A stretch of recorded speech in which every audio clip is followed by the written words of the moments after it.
All right. Hello, everybody. Welcome to the Timesphere for this week, where we have timely discussions that are hardly ever on time. Scott, how are you doing this fine, not usual recording day we're recording on?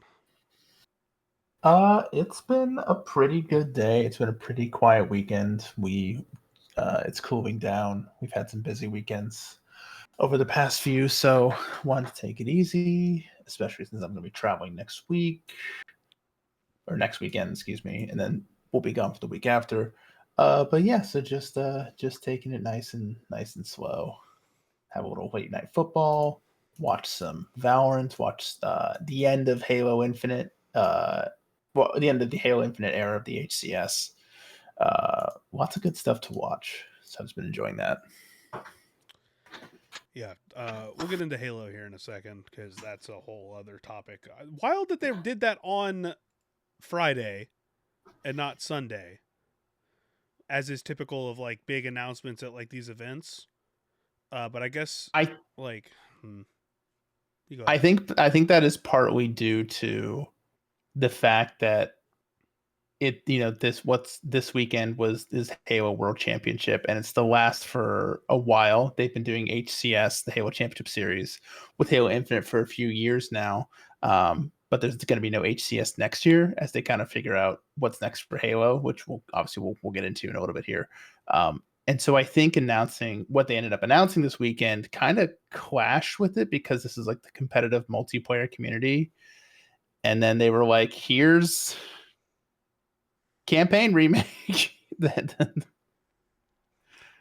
Yeah, I It's mean, just really it's just a weird one because like most people, like if they want, well, I guess it would have just inflated the viewer numbers. It would have looked bad either way because it would have been like, oh yeah, here's like show up for the announcement, and then it would have happened unless they put it like right before grand finals, which most people don't do. Like Evo is one of the rare few where they like split up their announcements between games. Obviously, it's also rare that a tournament has like more than one game.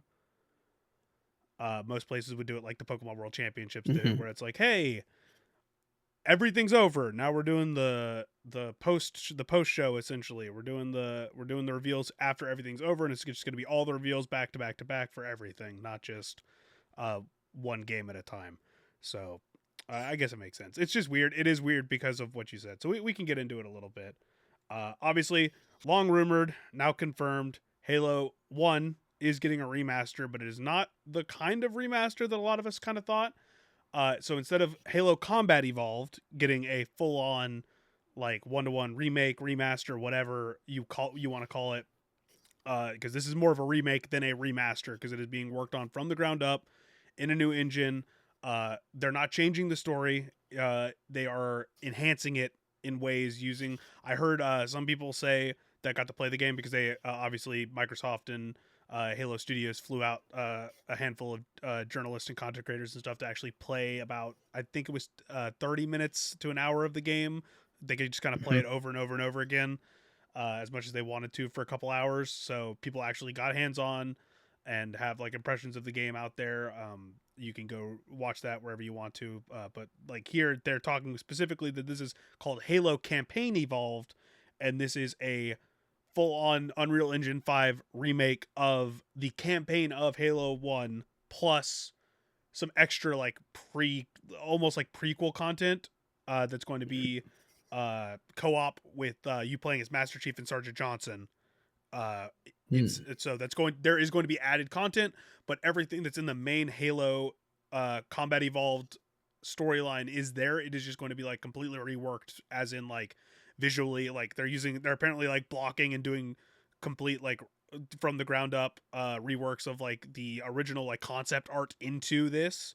So it is going to have like distinct changes in terms of like maybe like how some things look or how some a lot of obviously like how things feel because they're modernizing it. But Yeah. this is great because I played Halo 1 for the first time during COVID. Mm. My buddy Brandon and I played the full thing on stream back when I tried streaming, and I enjoyed it for what it was. But it was more of like I was playing with my buddy, and we were having a good Yeah. time with it versus Oh, like Halo Co-op is a great yeah. buddy So, experience. but like I've never played. The only Halo I have played start to finish before that, the only Halo I had played start to finish campaign wise was Reach, because I played that with my brother when that came out because we had a 360. That was the only On Xbox we had. Reach and very underrated Halo. I I love think Reach. people do praise the campaign, but people like sometimes aren't a big fan of the multiplayer, especially the abilities. I think Reach multiplayer is very I solid. played I played some Halo 3 multiplayer, but I played a lot of Reach multiplayer with my brother. But yeah, so that's that is my Halo essentially, and that's like the only Halo I have a lot of Mhm. memories with, and I love Reach. So maybe before this comes out, I'll go back and do 2 and 3 finally. Because I Campaigns, yeah, because I've never played the campaigns yeah, for them. I played the multiplayer for 3 with some friends during like middle school, but yeah. I never I owned played I a didn't lot own a of 360 during that era.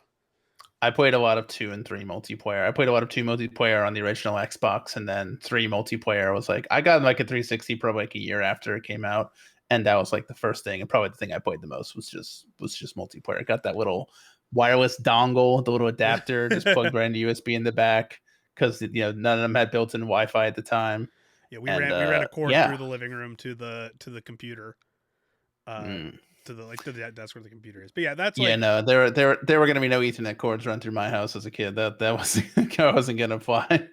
yeah, that's like my Halo experience. I think Halo is like the first person shooter that if I had the opportunity to get into it more when I was younger, I definitely would have become like a diehard Halo guy. I might have even the only issue is we'll talk about consoles here in a bit. But do you want to know the only reason Yeah, I got a PlayStation 3 and became a PlayStation guy? Because we had a PS1. My dad had a PS1. Uh, Killzone, growing up, no, absolutely not. So Uncharted. my dad, no, I did get those bundled in when I got the PS3. I got Mm-hmm. Uncharted 1 and 2, and then Infamous 1 and 2 for free with the PlayStation, which was awesome. I played Infamous 1 and 2, those great games, games. four Very games. very different, Yes, but both very I good. love both those. I love all 4 of those games. That was a great bundle for the PS3 at the time. But I had a PS1 when growing up, but I didn't get to play a lot of games until my dad. My dad showed up with a box of PS1 games, handed to me, and said, "Someone stole the PS1 apparently out of my locker at the fire station. So these are just games. So I have the original Metal Gear Solid in box because my dad had it." Wow. And so that's how I played Metal Gear. Was he gave me those when we had a PS2 because we got a PS2 from one of his buddies at the fire station. That was like my Hold on. console. What's up? Okay, hold. Repeat this story again. He had a PlayStation 1 at the firehouse, He and it had a was stolen. PlayStation 1 that he would take Okay, from the house to the fire station because he and his buddies at the fire station would play would play. games Yeah, on the PlayStation 1. And so based. he probably Cool. forgot about it for a while because he's not a huge gamer. He had a Game Boy growing up, which is where I started playing games and Sure. stuff. Uh and so he would occasionally bring it home from the fire station to play at home and let us play like some kids games or like some firefighter games or whatever that he bought for us. But he'd leave it up in his locker, and I guess he either lost it or someone stole it out of his locker at the fire station. And when he was cleaning it out, because when he was changing stations one time, because the shifts will change stations every once in a while. Mm-hmm. And so he just brought home the games. It was like, I guess someone took the console, but not the games. So Just the guns. yeah, and then so I had a PS2, and then I was a Nintendo guy, and then I had a PS2. But we had a PS2 like during the 360 era, like during the tail end of the PS2. Mm. So we got it late because one of his buddies just gave it to us. So that was my console for a while. And I was mostly just a Game Boy Advanced until the Wii came out, and then we played Wii games. But I got a PS3 because I was like, oh yes, this bundle has like these games that I've never played before that seem really cool, but also One Piece Pirate Warriors because it was only coming into it was only on PlayStation. So that's why well, I'm a we PlayStation person. you're a PlayStation person, and now you get to.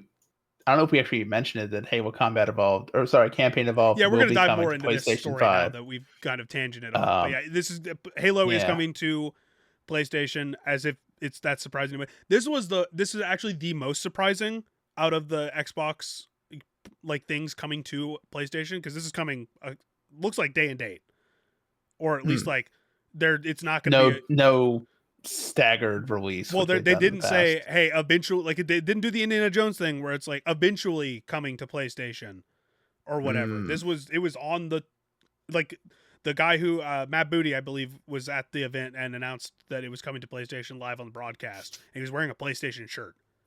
Like I think they're full on just embracing the third party element of a lot of these games, especially if they think they can sell a lot of copies on this, because I can't remember where I read the comment. I don't think it's one of the articles we're going to read, but like a former Xbox executive basically said if you're going to sell 250,000 units of a thing on Xbox and you look over at these other consoles and you think, "Oh, I can sell 1 million on these other consoles bringing it over," then you're going to think hard about it. You do it. You Yeah. do it. Well, You don't especially even think about it. You don't even think about it. You do we're it. going to talk about that in a bit with the other Xbox and like profit margin stuff that we're going to get into when because this is going to be a decently long section about Xbox here for the record. Yeah. But yeah, so this is just the campaign. There's no multiplayer as far as we know. We'll talk about our predictions for this here after we're done talking about this, but it's this fully, and we're reading this from VGC, but this is mostly from press release stuff. So shout out Jordan Midler and VGC as always.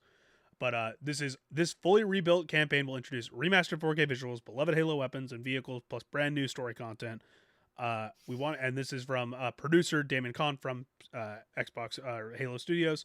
We wanted to start where it all began, with the original campaign that defined Halo. Starting here means the people who have never played the game before will be able to understand the story from the very beginning, and that can help us chart a course forward with new Halo stories. So, obviously, we don't know cost, we don't know release date. We can kind of guess release date. According to the people who got to play the game, seems like it is functional and decently far along, but not like close to being done, based on like how they felt playing the demo. So like when I came back, structurally there needs some polish. Yes. So kind of like when I came back and talked to you before we got the podcast back, and I talked to you and some of our friends about playing the Pokemon demo, and I was like, okay, I can tell that like basically the entire game is almost done, because obviously it was like 2 months out from being released, but they just didn't want us to see everything. This is kind of the opposite, where it's like it doesn't feel like everything is done here yet. So they've got like 4 games announced for next year. I know the new Forza is supposed to come out next year. Forza Horizon 6, I think it's 6. The E-Day, the remaster / remake of Gears 1. I think it's a remake, right? No, I thought E-Day was a prequel. This is a new game. That's it. I think it's a new game. I know nothing about Gears. And then Fable. I know those 3 for sure are coming out next year. Well, Fable could get pushed. Fable, is sure? Fable, are we sure? Well, it was supposed to come out this year, remember? That's true, yeah. So that's why, I guess that's why I'm still more I think it's going to be their big game next. I think it's going to be their big holiday game. Yeah. I think that's Gears could be there. I think Gears is going to be like the September October game. I think it's going to be like I think it's going to be like their, because it's going to be like their quote unquote Doom, because like they have like the Doom level games that are really big and sell really well, but they release those like end of winter, beginning of springtime, and then they have another one that's kind of like end of summer, beginning of fall time. Those are kind of like cornerstone. You want to have a game there that's pretty decently sized, but not like the blockbuster. That's kind of where I feel like those kind of games go. I think Forza is going to be the summer game. That's kind of a good summer game. I'm excited for Forza. I love Forza. So that's like the one like of these like driving simulator kind of games that I'm like, yeah, especially this is Japan, they do an awesome job with like all their the just being able to drive through those locations and like see everything that it has to offer. But it's like like when if you're to play Fantasy Critic, like the new Forza is just like the perfect like safe pick. It's gonna be it's minimum 85. It's like I know this is gonna get me points. It's not gonna be like, you know, it's not gonna be like the high 90s like a GOTY contender would be. It'll be like 85 to like 93. Yeah. It's like the boring like fantasy football picks where it's like, I know this guy's going to get volume. I know he's going to, even if the offense is terrible, he's going to get me points each week. Forza's the Devon Achan of fantasy critic games. Fair. But yeah, no, so this game is kind of weird because like if it was ready, you'd think this would be like their pre-GTA game, essentially. Like this would be like their February game, like end of January. That would be we were talking about how for Halo they announced it on the Friday to start the tournament as opposed to the end. If it were ready, that would be like, oh, grand finals is done. You know, they award the trophy, and then like I would like have the lights go on, and then like the music starts playing, you know, the classic Halo music, and then bam, campaign evolved 2026 on PlayStation. Yeah, I think. Well, we know it's coming out. Or no, oh, sorry, no, what am I saying? 2026 out now on including PlayStation. Oh, that would have been. Do they have a game coming out in November? The big, Does not Halo? Halo, not Halo. Halo doesn't, but like Microsoft. Does Microsoft have a big game coming out in like the next like 3 weeks? The Outer Worlds too. Oh, that yeah, they're not going to do that. They don't want to trample. I mean, it's different Yeah. audiences, but they don't want to. They're already trampling it. They already kind of trampled on it with Fallout Day. So like Mm. weird. That basically like the day the review, almost the day the review embargo goes up, Fallout Day happens. So I'm gonna quickly yeah, go scour ahead and do this that. upcoming couple I'll just weeks mention like and see if we are the missing anything. the idea would probably be like release it in like a January February window to kind of just Mm-hmm. capitalize on like being a big name franchise with like something cool to offer like new audiences. The real big hit would have been like if this could launch on Switch too. But if they're not sure like this being That's well, see you say that, but like there's been the rumors of like the Master Chief collection coming to Switch forever. Hmm. So this is Unreal 5 obviously, Oh, so what am I saying? The big Microsoft a big Microsoft product coming out next 3 weeks. Black Ops oh 7. yeah, stupid. No, they What, definitely what, not. it's just They definitely completely weren't. They definitely weren't going to shadow drop this. Yeah, not gonna put Halo. Yeah, Halo yeah. and So the idea here seems to be, hey, let's get people into the Halo, like get into Halo if they've never been into Halo before, or give this like remastered experience with like the new content. So here's another thing that's mentioned. This is from a creative director Max. I cannot pronounce that last name. Slagor. It's like SZL. So, pardon me for the pronunciation, but it's we learned from Halo Combat Evolved Anniversary that there is still an appetite for things like better wayfinding, navigation, and diversity in enemy encounters. In the library specifically, which features several flood encounters, which is something they teased at the end of this kind of trailer. They Mhm. teased the flood, they didn't show it. Uh, with several flood encounters, we wanted to reevaluate the pacing and enhance the environmental storytelling. We've added new lines to the Guilty Spark, which guides players through the level, and there's new dialogue that gives more insight into the narrative as it plays out. We're not changing the stories, it's about refining and adding context to the moments and other levels like it so players can stay on track, which was a big complaint of mine when I played through Halo, like I said, relatively recently compared to a lot of people for the first time. So I think this is great. I think the idea behind this is, hey, we're gonna kind of reintroduce Halo with like these big flashy graphics, updated like mechanics and stuff that feel really good. Mhm. We're gonna improve. We're just gonna take the base game that everybody loves and kind of improve it for a modern audience with all these little things that people complained about with the original when they go back to it and stuff, and then go from there. This almost sounds like they're setting the ground. So there's two ways this can go, in my opinion. I think that they're gonna announce this, and this is gonna come out like early-ish in the year. I don't think this is going to come Mhm. out. If this is like their October game, I don't know what their strategy is because the Halo anniversary is like November next year or something. The Mhm. 25th anniversary of Halo's next year. Uh, I think we hear about whatever the next that's what I think. new Halo game is. So I don't think they're Halo saving anniversary this. next I year. don't think they're saving this for that date. I don't think that's gonna No. factor in. I think this is gonna release when it's ready, which I hope would be earlier in the year because I think that what they could do is they do this early in the year and then they almost surprise drop a multiplayer experience Mm. for the anniversary to kind of it wouldn't be like a remastered version of or remade version of Halo 1's matchmaking. It would be like its own thing Mhm. or something, or Mhm. maybe they just like revamp Infinite for something or whatever. Something multiplayer related would go like, in my opinion, is going to have something to do next year because there's all the rumors of them working on like some kind of Fortnite ish thing. Uh, so who knows what that means anymore? Because some people say Fortnite and they just mean it's going to be a live service game. Some people mean Fortnite and it's going to be a battle royale. But we already heard that they canceled the Spartan battle royale that they were like Mhm. in concept talks with forever.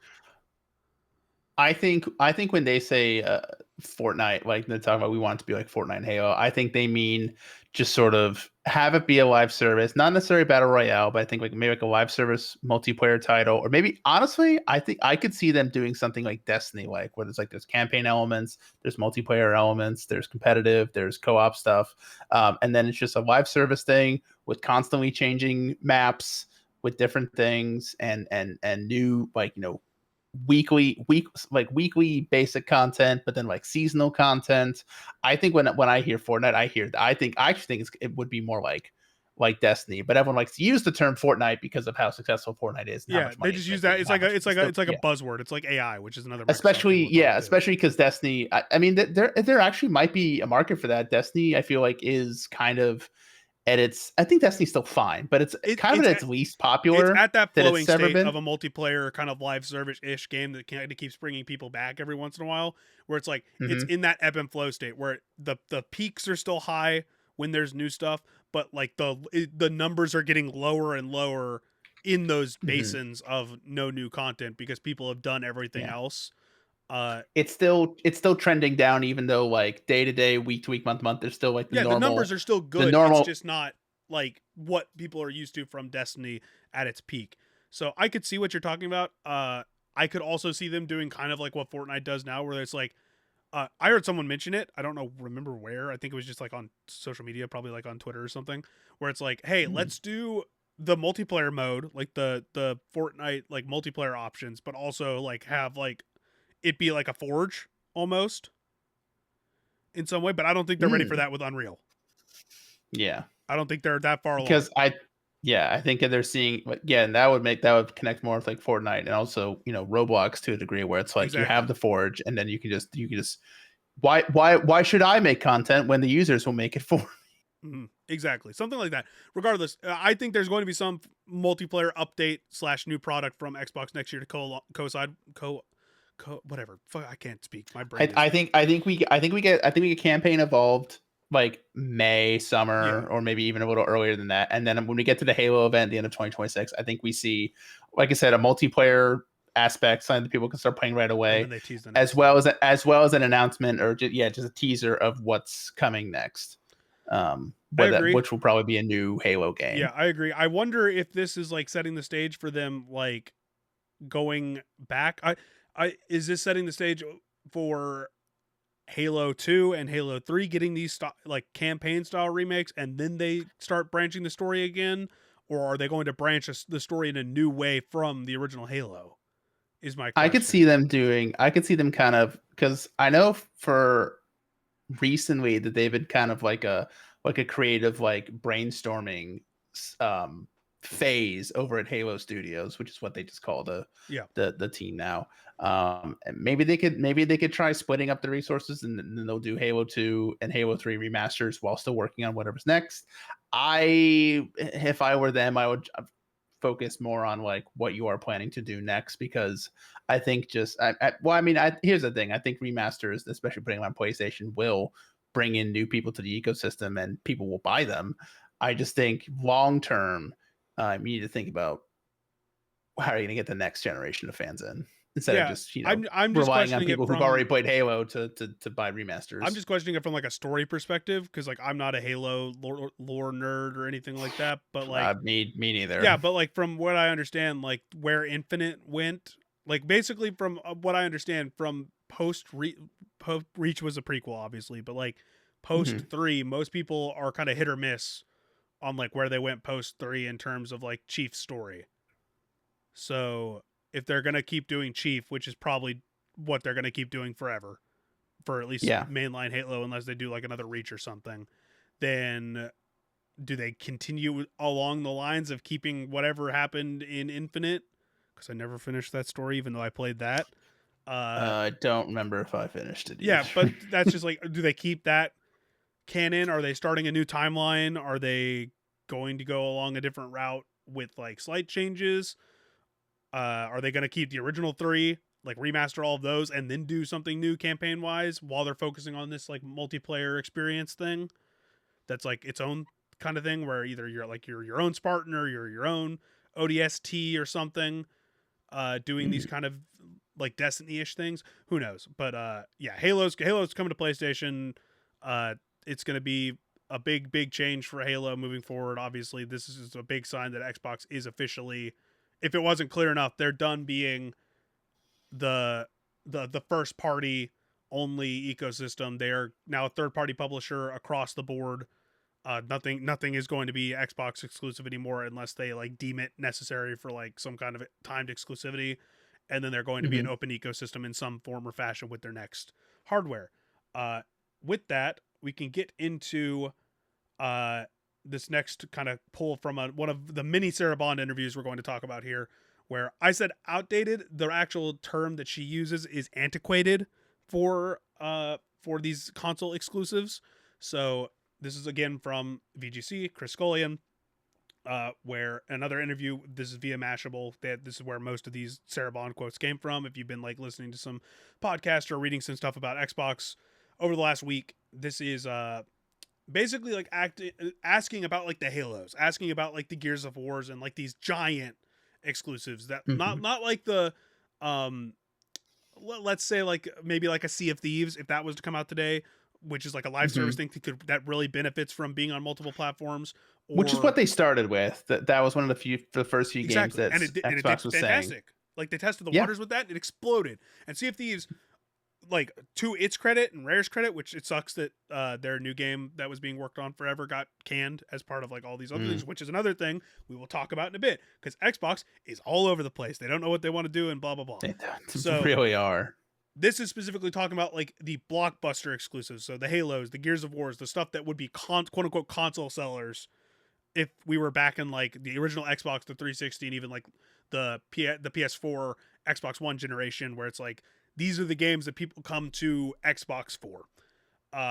And Bond basically explained in this interview that Xbox's view and the ideas of games being exclusive is kind of like they view it as outdated. I don't know if they view it as outdated. I think Microsoft views it as outdated, and like the data views it as outdated. I think if they were in a better position console-wise and market-wise, we wouldn't be seeing Halo come to PlayStation. I think it would be Xbox and PC, and they'd be more selective with their choices, kind of like how they were in the start, and how a lot of people were like, okay, it's going to be like the big, like the Indiana Joneses will eventually come to PlayStation, and like the kind of like the Sea of Thieves, or the kind of like multiplayer focused games that don't really have a campaign or aren't like big budget Xbox brands would go to PlayStation at launch and be cross platform, cross save and everything, because those benefit from that.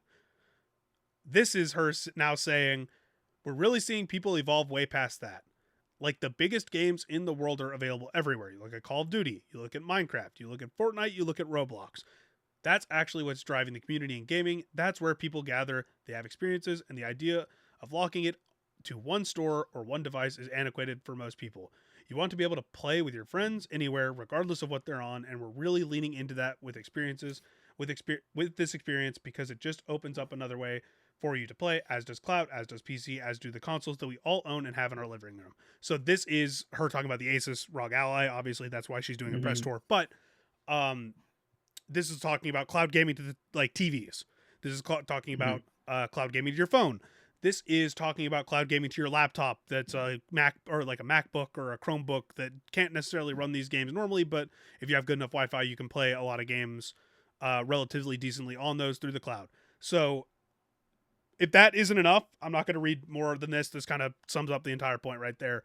Xbox is very much it's not a out of pocket to say that they are basically now Sega in terms of how they're approaching this, and not to that extent, because obviously Sega was nowhere near as big and was like Microsoft is an entirely different beast. But if we're just taking the Xbox brand and equating it to something, they are now Sega. They are officially kind of bowing out of, and they're not even bowing out of hardware. They're still going to do hardware. We're going to see what happens with the next Xbox, and we're going to talk about that here in a second too. But the idea is they are fully leaning into this third party idea, where it's like, I know Keeper just came out. That's something that I'm gonna play. Especially, I don't know if I'm gonna play it when I'm on vacation, but I'm definitely gonna play that when I get back. So those kind of games that are like these weird little experiences are definitely gonna come to Switch eventually. Halo's going to PlayStation. Forza's going to PlayStation. The barriers are coming down when it comes to Xbox / Microsoft products and stuff, or not products, but games on other platforms other than PC day and date. Yeah. I do wonder then what their end game goal is for Game Pass, because I feel like if you start putting these games on other systems or you stop making them exclusive, it's then I feel like no, I know like as well as Game Pass still exists, these games when they release are going to end Oh up no, on no. them. I I mean, just it's wonder. gonna be on. I agree with what you're getting at. I think it's gonna be on the other systems at some point. Oh, Game Pass. Oh, I okay. think That's not there's been where the. I was going. Is Oh, I okay. thought maybe like Game Pass goes away. No, no, no. The Game Pass, if anything, will eventually come to the other platforms if they allow it. That's the big issue. I don't know if Hmm. would PlayStation want that in their ecosystem. Is the question? What do I they don't think gain so. out of it? Nothing, because that. Unless like it's So people will still have to subscribe to PlayStation Plus yeah. if that happens, obviously, to get online.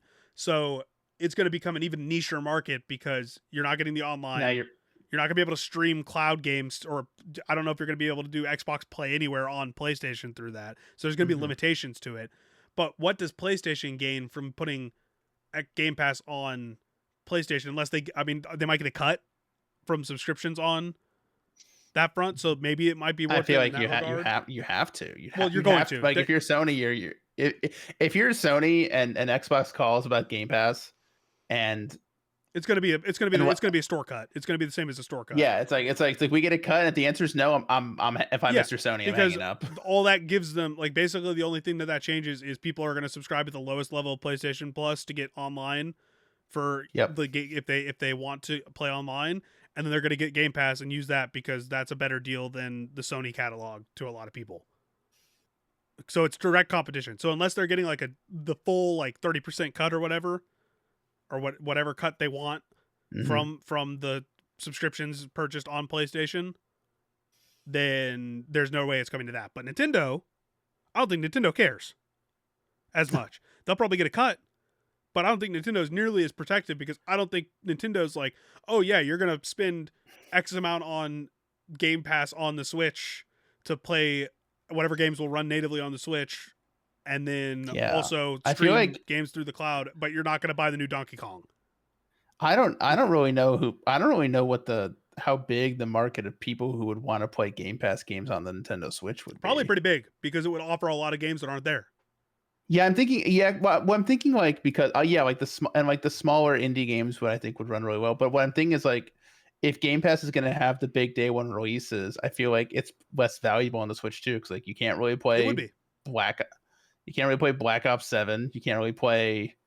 I don't know how well Indiana a game like Indiana Well, that Jones one's already or coming to Switch, so um we'll see. But right, maybe to be but more I guess like curated, it might be a more the curated next thing. Halo, the Gears E Day, like how well are these going to be? Maybe that'll Just be a more yeah, like, hey, you pay like the core price, so like $10, yeah. and you get like the streaming, and then you get Mm, the benefit, like some of the benefits, and then you also get like the games that are specifically curated that will run on Switch mm. or whatever, or games that will run on Switch, and then you can still get access to the cloud. Maybe there's some kind of specific product there, but I don't know if it's not that big of an issue. But I think the option is now on the table with how they're skewing, and so that leads into our next discussion here, where it's Matt Booty again talking. Uh, this is an interview with the New York Times again via VGC. Shout out Andrew Robinson this time. Uh, Basically commenting on how they view what they're fighting against, because I don't think this is the same conversation where people don't understand the actual fight for attention that's going on in media. A lot of the times they don't have like Mhm. it's not like everybody doesn't have the media literacy to understand. It's just that it's not something that a lot of people think about. But game companies Mhm. are fighting, as Matt Booty here says, we are all seeking to meet people where they are. Our biggest competition isn't another console. We are competing more and more with everything from TikTok to movies. TikTok is taking more, like TikTok and short form video, and even YouTube and like long form video on YouTube are taking screen time away from video games, are taking screen time away from Yes. TV, streaming services, and movies. So the constant battle is all of these different forms of content. So TikTok is fighting gaming, gaming is fighting movies, movies are fighting streaming services. Like it's a giant battle that is always going on where people are trying to get your attention. It is the Bo Burnham quote that's been going around again recently, where it's him talking about they are trying to colonize your free time, colonize your Yeah. eyes, because what they need, they can't colonize land for money, they can't do this, that, but and that's obviously a bad example of like what this is, but that quote is essentially saying they can't monopolize other things, so they're trying to monopolize your time in their ecosystems. That's why all these competitors for different things are coming up. That's why when Netflix was so successful as a streaming service, so many other streaming services eventually popped up to the point where we're at now, where there's like 27 of them, and they're all trying to have exclusive content that people need to subscribe for and stay on their blah blah blah blah blah.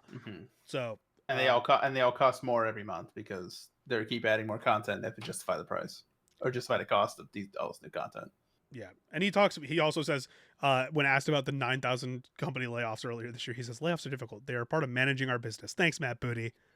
Thanks. Matt Booty, famous for saying, "Why can't we get small award-winning indie games after laying off the people who made Hi-Fi Rush?" Oh, don't worry, we'll talk about Hi-Fi Rush later. The small award-winning video. Hi-Fi Rush still ain't winning. Hi-Fi Rush is not. Oh my god, I'm so sad for that studio. So we'll get to that. Moving on from kind of like that discussion, this is from Windows Central. This is another discussion. I believe this is also from Mashable. Yeah. So this is the next Xbox won't be cheap. Cerebon teases very premium high-end next-gen console experience. Basically, this is another talk about the Asus ROG Ally, the Xbox and the Xbox Ally X. Again, we talked about that in depth when I talked about that system. We talked about our thoughts on like handheld PC stuff and everything in that episode. So if you want like more in-depth stuff there, go read that. But here it is. Basically the next gen console is going to be very premium, very high-end, curated experience. So what this means, Scott, in my head is essentially what we talked about. They're going to have the SKU that's the console. That will be the console price, whatever that ends up being for that and the PlayStation 6. And that will be the kind of open, like, hey, if you just want an Xbox and you just want to play Game Pass and you want to play your discs and you want backwards compatibility for your old games, this is the thing for you. And then they are also going to have basically Xbox PCs in some way, shape, or form that are more expensive, scaling up, likely multiple, either they're going to launch their own handheld, there's also the rumored PlayStation handheld, and they're going to have like these different SKUs and price points so people can jump in to essentially the Xbox and Windows ecosystems through Xbox with all these different options at these varying premium curated price points. Yeah. The word curated implies, like you're saying, that there's going to be different items. There's going to be different boxes you can buy. But premium is for me that when I think of that, I think of what the higher end one's going to be. It's like you said, it's going to be close to a PC. It's going to have connected. You're going to be able to like pull open Steam. You're going to be able to open the Epic Games launcher. You're going to be able to hopefully have a better sort of like direct Xbox interface, better than what was in the Roger Ally. And it's just gonna have everything. It's gonna be they've been moving toward this already, and this feels like the goal they're trying to get to. Yep. And to that point, we're just gonna move on because last week we had an entire conversation about the. Well, we talked about it last week, and we thought that one thing that they could do is not increase the price of compared to what the prices for consoles are now, because but this sound like we thought maybe just because like there won't be, ideally by the time this comes out, there won't still be tariffs, maybe the economy's in a better spot and gaming is less true but we're going to talk about that again in a second too. Using the term very premium does not inspire much confidence. I think there will be a SKU in the realm that we talked about where it's cheaper. It's on the same realm as a PlayStation 6, just so they can stay competitive in that market for as much as they want to be in that market. But there's clearly that's not going to be like the only focus. So I will say one last quote, and this is just going to toss it in to end the ROG Ally discussion. According to an interview with Variety, Sarah Bond did say that Asus is the company that put the Xbox ROG Xbox Ally X at $999, using their insight into the market, into the future set, into what people want to determine the ultimate prices and devices. Basically, her just saying that's not the price we wanted to. That's not saying they wouldn't have priced it there if they weren't partnering with them. That's just them saying Asus priced it there based on their information on the market, whatever, and it's selling. So, just wanted to throw that out there. Now, this is more of a discussion topic because I'm not going to get into all the different areas of reporting. There's so many articles on this. Please go read into it if you want to. But on the topic of pricing and layoffs and all that other stuff, Xbox layoffs, cancellations, reportedly due to Microsoft's project profit margin goal. So this is from Bloomberg. So the original article is from Bloomberg. Obviously, go read it there. I'm not going to go in depth. This is reading from IGN's Daily Fix, purely because I want to keep this concise because we've already been going for like 40 minutes and we've got so much other stuff to get to. According to Bloomberg, Xbox's recent layoffs and game cancellations, so that's the layoffs that weren't part of the original Activision merger, so that's like the 9,000 that happened this year plus whatever else extra alongside of that. So post Activision merger initial layoffs were due to a lofty profit margin set by Microsoft. So this is Microsoft coming into Xbox, which is a division of Microsoft. So the Xbox and gaming division are different parts. They're like a division of Microsoft. Currently, gaming industry standard, this is according to the Bloomberg report and other reporting, is around 17 to 22% for a solid like a performing studio is like 70 to 22%. But Microsoft has allegedly pushed Xbox into hitting high 30% profit margin. The goal was apparently set around the time Xbox was completing its acquisition of Activision Blizzard in 2023. In other news, Borderlands 4. Okay, yeah, that's they're talking about Borderlands now. So that's the bad thing about reading from the fix. Anyways, so it sounds like Perfect Dark, Everwild, all the like a majority of the layoffs, whatever else was getting canceled behind the scenes that we hadn't even heard of yet, that will most definitely come out along the lines. Probably some of the studio closures. Everything is because Microsoft is finally like kind of putting the boot down on Xbox from above and saying, "Hey, why aren't we raking in more money from our users?" So Xbox Game Pass going up in price more than likely is part of this. Some of the other changes, maybe the double console price hike, not the if it probably would have gone up anyways because of tariffs, but the double one because it went up twice compared to the PlayStation going up once. All that stuff seemingly is because Xbox is finally like looking down at Xbox and being like, "Hey, it was cool that you were making a bunch of really cool games and like being pretty consumer friendly and stuff for a big gaming company run by a multi-billion/trillion-dollar corporation. So how about we up the profit margins to essentially the highest price, like not even I can't even say reasonable, the highest profit margins that we want in the gaming industry total with our dozens and dozens of studios and everything. Also, there's apparently some kind of cute wording they were using to not call it profit margins.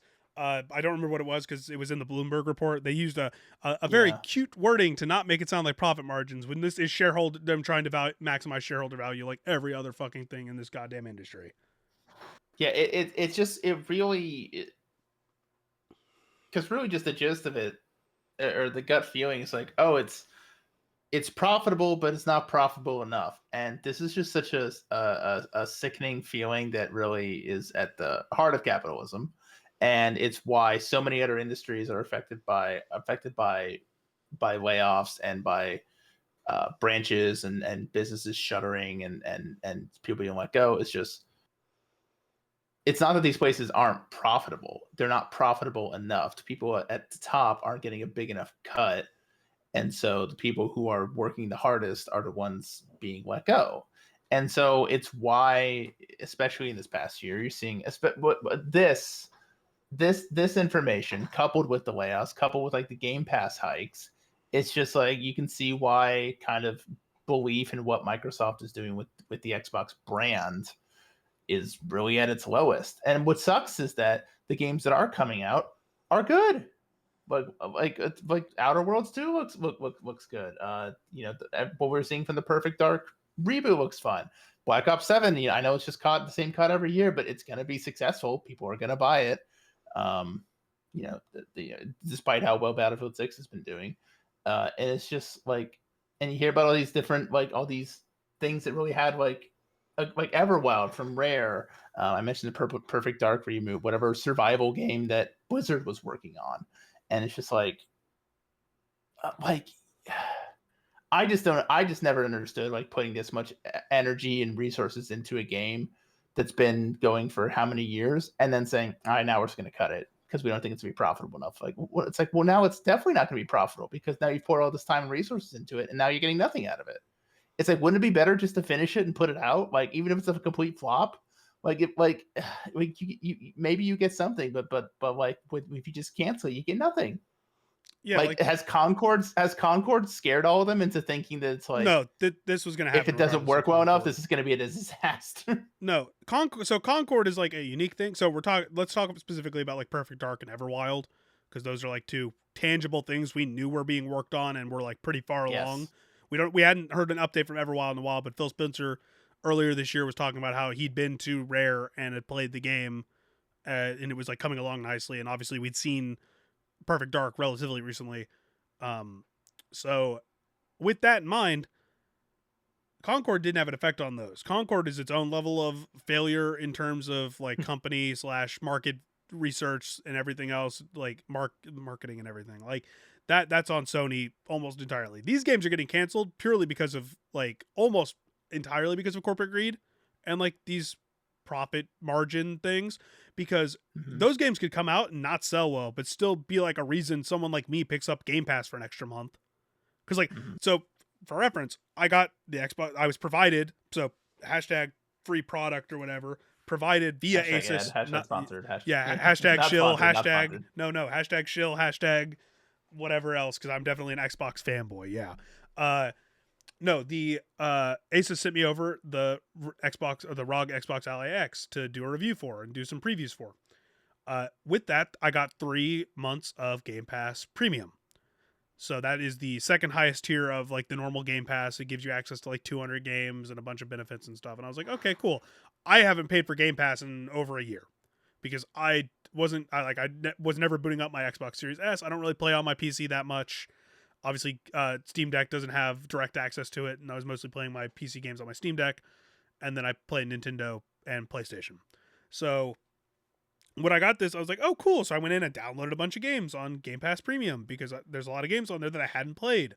Obviously, I played Indiana Jones, but a lot of the newer Xbox stuff I hadn't gotten to check out, or a lot of these other games that were on there I hadn't gotten to check out. So I do that. And then a couple days ago, I see the Power Wash Simulator 2 is dropping. I saw the Keeper's out, which is I like Double Fine, so I wanted to play Keeper. And Mhm. there's a game that my buddy Will reviewed for IGN that we're going to talk about later called down at the bottom here. Did I not grab it? Bounty Star. And Mhm. that one was also on Game Pass. It was like a $30 game that's on Game Pass that I'd never heard of until that I saw him review the game, and I was like, and I saw it on Game Pass in passing, and I was like, oh, but all those are only on Ultimate or PC. But because I had Game Mhm. Pass Premium, I can't upgrade to PC. But I can upgrade to Ultimate and just use the time and convert it from Premium to Ultimate. So I'm a Game Pass Ultimate subscriber right now because they're non-Microsoft games that are, well, I guess Double Fine is technically a is a Microsoft studio, but Yes, it is. yeah. So, but there are 3 games that got added to Game Pass that got me to essentially re-up my Ultimate subscription to play.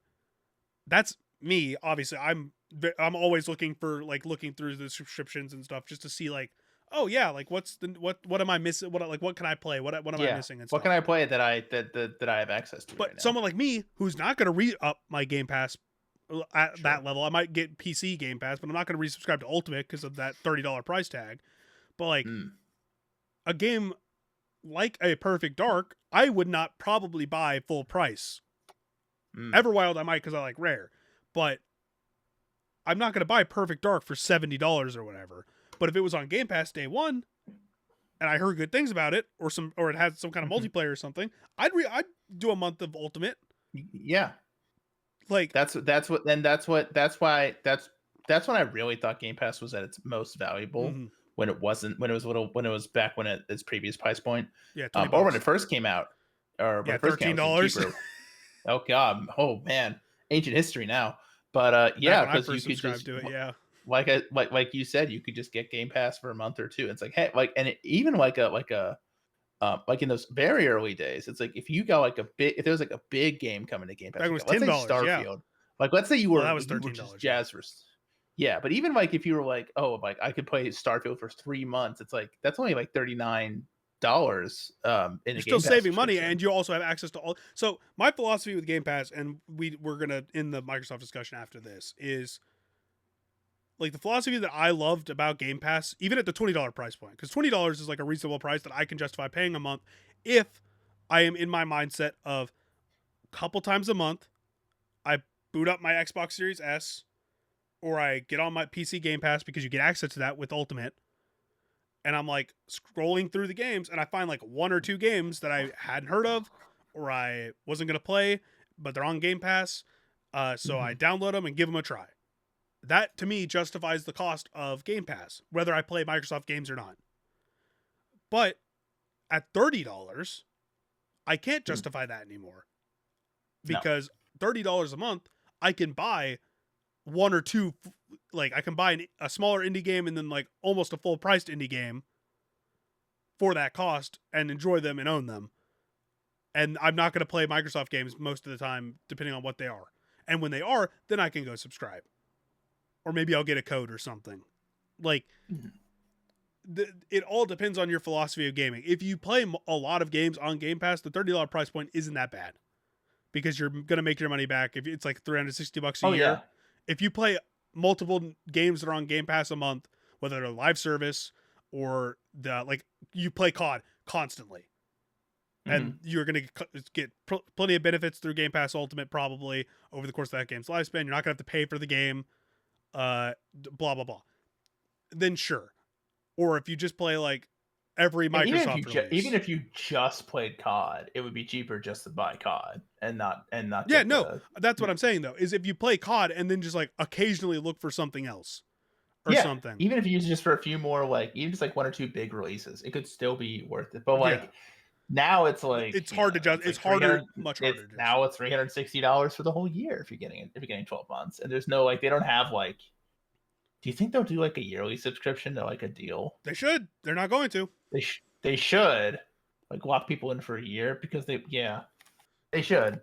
Yeah, us in these meetings. Pay us the big bucks. Hey, Microsoft. Yeah, come to us. Hey, hashtag shill, hashtag whatever. You pay us. Let me get my ID with my address out. You can send something in the mail. Yeah, let us get our put our Venmos and PayPal's up on the screen. Oh, I've got a request from Sarah Bond for. Oh, they want us to pay them. Like they're like, hey, we can subscribe to Game Pass directly through her. Yeah, Sarah Bond's like, hey, we gotta. That's how you get the yearly subscription. You have to know Sarah Bond. Yeah, you have to personally send Sarah Bond $300 on PayPal. And no. You got to add her on Microsoft Teams. Oh yeah, that's it. That's how you get it. It's like on your Xbox. You have to use your Xbox to do it. Yeah, and you have to use the ROG Ally. You have to have the ROG Ally because Teams is installed on that by default. And so it's like the Riot Buddy in Valorant. That's how you get it. You have to have the ROG Ally. You have to have Teams installed. You have to add Sarah Bond on Teams. She has to accept your friend request. Then you get the privilege of paying for a yearly subscription price for Game Pass. At a slight discount. Yeah. You save like $40 or whatever. Yeah. Anyways. And now you're like, well, I better like find new. I better jump through this catalog just to get my money. Yeah, basically. It's like when I was during my last few months at Dot, after one of these several instances of people being laid off, and we needed more coverage for World of Warcraft. So I'm like, oh, you know what? I'll grab a month. I'll grab a month of WoW, and I'll expense it. It's like, and then I discovered that I'd accidentally subscribed for a year.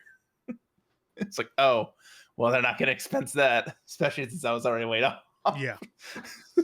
I don't think so I think Dot expensed I got expensed by Dot like one time, I think. Whenever I would buy a game to cover, and I explicitly said I'm going to cover, I'm going to write this many articles, they would expense it. And I should have done that for Pokemon. I do appreciate that. Yeah, I did it for I just forgot. I did it for a couple like bigger games too. Like I think I did it for like let's say like Dying Light 2 when it first came out, because they want to do a bunch of guides from that.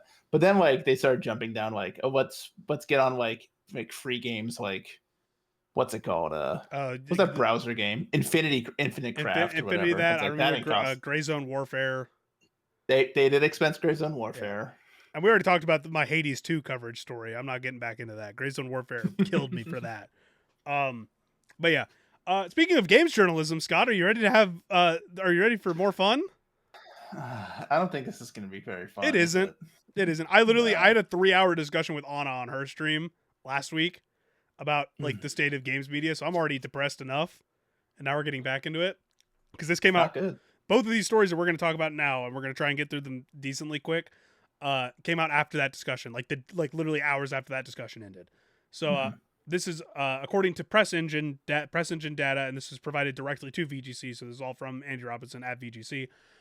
More than 1,200 video game journalists have left the media in the past 2 years and haven't returned to the industry. It is claimed. So according to Press Engine's database of Tier 1 publications that cover games, which is defined as major websites, both specialist and mainstream, with 7-figure plus audiences, the global pool of games journalists has declined by 25% in just 2 years.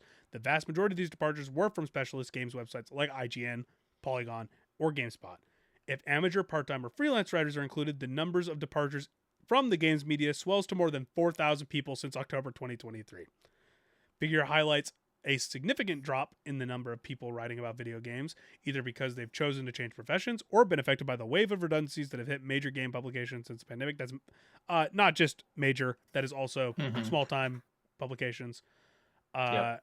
But yeah, this is from Press Engine co-founder. Media owners like IGN, Fandom, Gamer Network, and ValNet have all cut jobs in the past year.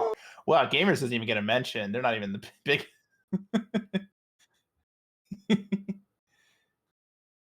Now it's my turn for the dog to freak out. Yeah, it's one every episode. But yeah, so but this is a statement from Press Engine co-founder Gareth Williams. Uh, who says the most significant contributors to job losses in the games media are overall shift towards covering the biggest games, resulting in increased competition for those who remain, and harmful changes introduced by Google search engine. So this is the direct quote to VGC, so they got a direct quote from him. A culmination of a number of factors has cost video game journalism some of its brightest talents. The COVID highs, followed by lack of diversification in content, diversification of advertising spend, Google's helpful content update, and summaries and AI have all contributed where we are now. Fan-led media might be the simplest route to consolidate revenue for publishers and secure the future for staff, but it's only the start. He also added, in a consumer world where ad blocking is standard and games as a service and social media are communication tools where children and adults form their relationships, video games media needs to evolve and innovate. Support your favorite publications before you don't have the choice. So shout out. I think we're seeing that now with a lot more moves towards independent media. A lot of Giant Bomb is one we talked about when we did our 225 Everything You Missed.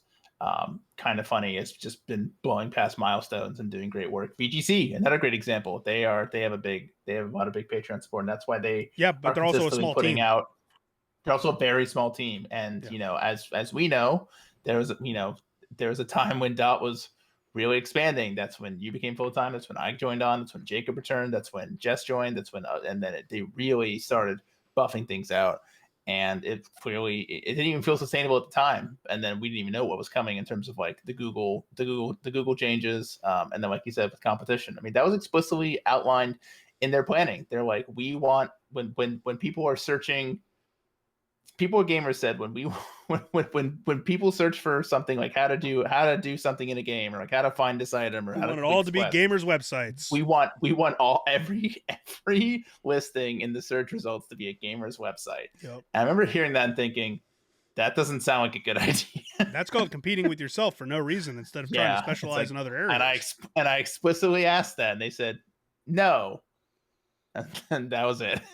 Yeah. So they also talked with the owner of RPG site, Alex Donaldson, who is that's a like completely like independent operation too, and he goes in depth here saying, we're now seeing increased numbers of brands ran off the road entirely through a confluence of factors, but certainly primarily led by search changes, Google's AI summaries, and even user behavior changes as a portion of queries move directly to services like ChatGPT. My expectation is that games media will continue to shrink for at least the next 12 months. Any earthquake has aftershocks, and I'm currently not even convinced that we've hit the grip of the main earthquake yet.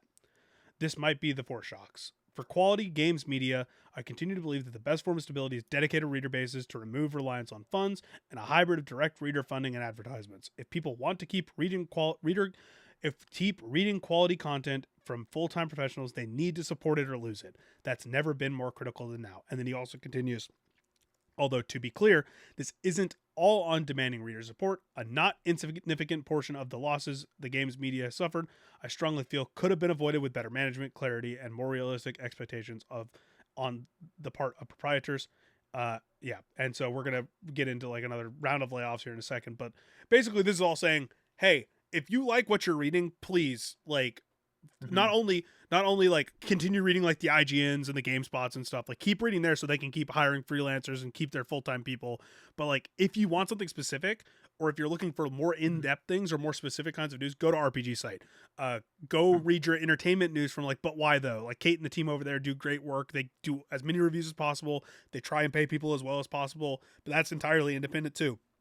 Mhm. VGC, go find reading like publications to read Mhm. that are independent and support them if you can. Like if you can afford to, and that's a very hard thing to ask, especially right now, as like so many people are about to lose SNAP benefits, so many people are about to lose like so many other things in our current landscape for America at least. Like Yeah. everything's hard, everything's more Healthcare is expensive. going up. Yeah. Exactly. So if you can't afford it, worst case scenario, go find a place, share their stuff, tell people, tell them you like their Yeah. work, and try and get more eyes on it for them, because that helps way more than you think. But like if you can support them, because you supporting them means way more than you just reading an article and Yeah. looking at ads on like an IGN or something, even if that is also important. Yeah. But we're Well, yeah, go ahead. I was gonna say like, comment, and subscribe is not like a cliche. I know it's like people think it's like a cliche No, it's saying you not. hear over and over. It's not. It is genuinely so important for you for like people who do content on YouTube. So like, I subscribe to I'm a supporter, premium supporter for Giant Bomb, because Mm-hmm. I was like, I love these guys and they were independent. I was like, hell yeah, like this is exactly, these are my guys. I'm giving them money every month, easy. But I still watch on YouTube, and so I can give them the ad money and then like and share Yeah, and I'm the watch every same. I'm the video. same with Kind of Funny. Yeah, I'm a Yep. paid. I'm a member on the. I'm a member of And on the so Kind if of Funny you side. So if you can't like do like a monthly subscription, like either a Patreon or like dedicate direct funds to them each month, then just using every available thing for and it goes beyond just like liking and subscribing. It's join their Discord, like when they have like sponsored, like even things like this, like if they have like if a creator you like or like an outlet you like has like, oh, we're sponsored by this, use code this, like go to that website, put in the code. Like you don't even have to like finish mhm. you don't have to actually pay for this. Like just the fact that you show interest, like and like They can see people the like click. They see the click through they that see the link. click. Yeah, and so it's better than nothing. And so for just finding ways to support them, even if you can't directly give them money. But if you can't give them directly money, then that's great. Yeah, like no joke. And so the point of this is not only are like Remember when Dot Esports had a premium subscription, yeah, and that but we never pushed it. Like they were like it was never in like never did anything it with it at all. we like just like and like it was like $1 a It was a month, dollar. and It was a you can you pay wouldn't anywhere from $1 up. Yeah, but all it was like you pay $1 a month and you don't get ads. And it's like you could do so much more with this. and then they And they didn't. just And never then did. the They ad never they experience did. got way worse. Yeah, oh god, ads were Yep. at one point my girlfriend's like, I try to use your website because like that's like when I was writing there, she's like, I try to use your website to like help, but like it's really shitty with all You the ads. I can't was like, I run. don't blame you. I literally could not load it Dude, on Chrome because it would take so. It would be the most. I'd be watching a video and like doing photo editing, and it would still be the most usage on Chrome. Like it was insane. But the point of this all is not only are like publications facing the like tech companies, like the C-suite stuff, like cracking down and trying to milk like these publications for every dollar they can get for ads and everything. The AI stuff, Google changes, ChatGPT, obviously, all these different things. They're also fighting, like we said with the movies and the games earlier, short form people. So what we have been reading from VGC a lot. VGC is the main publication I read. I support them. So VGC is like where I go to read most of my video game news. I try to split it up. I try to go to IGN. I try to go to other independent places too, and I do consume content on it too. But a lot of people will just see the news through shorts. But where are these people on the shorts getting their news most of the time? They're usually pulling from a video game publication. But most content creators aren't journalists, don't have the mhm. wherewithal to have like media integrity, so they don't outright link or shout out the people that they're doing things. Like, I still feel bad when I'm using only VGC articles for some of our stuff. I talked to Scott while we were planning this podcast. I didn't want to just use VGC because I don't just want to take their stuff. So starting with this pod, as much as I can remember to do it, I'm going to use our description below. It's going to be like our information, and then it's going to be a direct link to all the websites we use. I don't know if I'm going to do like every single source, like specifically to the articles, but I'm going to include a link to every website we pull from, so you guys can go to their website and like see what they offer. Maybe give them a click on the articles that we read or whatever, but or the articles we do if you want to read more like beyond what we read here. But like, go support the people that we're reading from. Yeah. Because a lot of the short form content creators especially aren't going to give them the credit they deserve, aren't going to like show their work. I think Andy Robinson from BGC always jokes like, who's gonna like what are video game podcasts gonna pull from if we go under? What are these short form content creators going to pull from if we're under? And the answer is no one. The answer is much worse sources, or they're just going to keep making stuff up, or they're just going to follow the Twitter accounts that just aggregate the news and don't shout out, or just say from BGC but don't put a link or anything. If we're giving like proper like dedicated, accurate, good outlets cover credit, I do want to give a shout out to Insider Gaming, Mike Strawn, Tom and them. Yeah, they've been doing great stuff there. Whenever you pull up like a story, I'll try and pull it up on my end and see. I always try and like cross reference to see who has it out. Mike gets an incredible amount of exclusives that I don't think a lot of people talk about. No, like, and he is very adamant in talking about it too, like how he doesn't get credit for a lot of the stuff he talks about because people don't shout out the specifics. They'll just say via Insider Gaming, but they won't link the article. And there's no point in fighting that on social media because no one will listen. It's the same thing. It's the same thing when like shouting into the void at that point. There's the Pokemon League season just got over because the new Pokemon game came out, and the people will just be like, some leaking account will say something, and then people will run with it for like 5 days of information. So they'll make shorts on it. They'll talk about it in videos or whatever. Maybe a podcast will talk about it, and a bunch of big accounts that are just known for sharing like video game information will just share it and whatever. And by the time it gets debunked or new information comes out, you going back and putting like a qualifying tweet as a reply under that isn't going to undo the damage. Nope. Like the short's out there. They're not going to go delete the short. You can't add context to the short after the fact. So the damage is done. And that's the era we're living in. And that sucks for games journalists because games journalists don't get the credit they deserve, or they get entirely flamed by right-wing idiots who are just like trying to tear down the entire industry because it doesn't cater to them and their waking sex fantasies. So, anyways. Yeah. Keep those in your dreams like the rest of us. Yeah. They're not going to do that though. They like pushing it on people. Anyways, so speaking of layoffs, guess who laid off more people, Scott? If you guessed Valnet in your head right there, then you're right because they. I didn't. Well, I looked at the run of show, and that kind of gave it away. Yeah, I know. But I could have. I probably. If you at home guessed Valnet in your head, you're more tuned in than most people, and you also know that company sucks. So, man, Valnet cuts entire features team, and that's not entirely true. I believe Jade King, the features editor, is still there.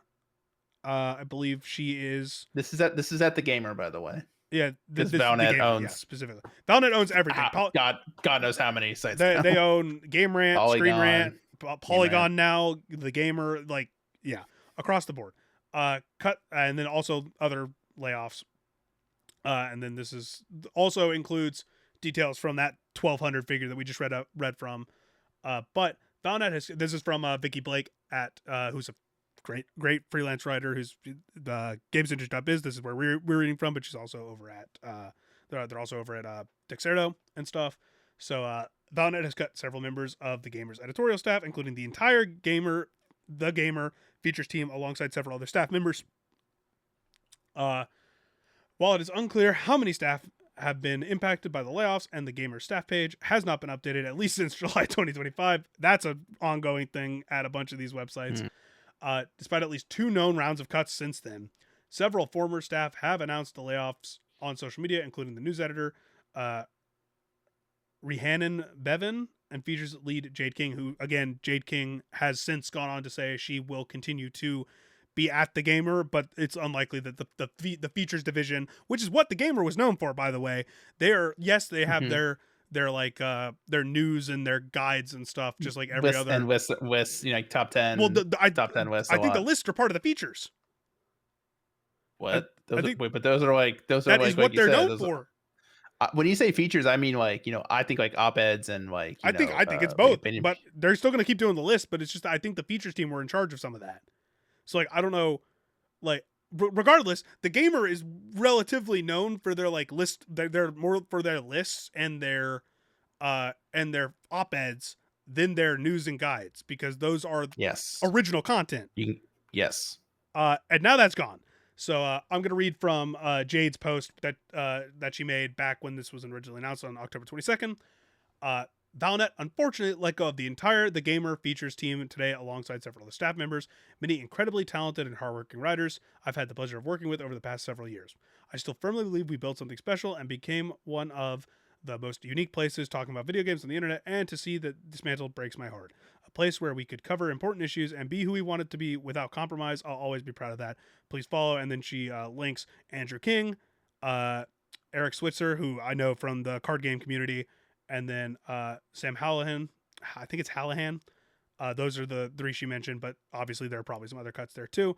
That sucks. Obviously, grifters and right wing people were flaming the gamer because a lot of the features team were like openly queer and openly LGBTQ and doing a lot of great work in the space of like putting like features out on those issues and like highlighting things in that space, which is very rare, especially now where there's so little opportunity for pitching that kind of stuff and so little opportunity for coverage that aren't like specialized media. So having that even under Valnet, which this is the whole thing. Valnet sucks.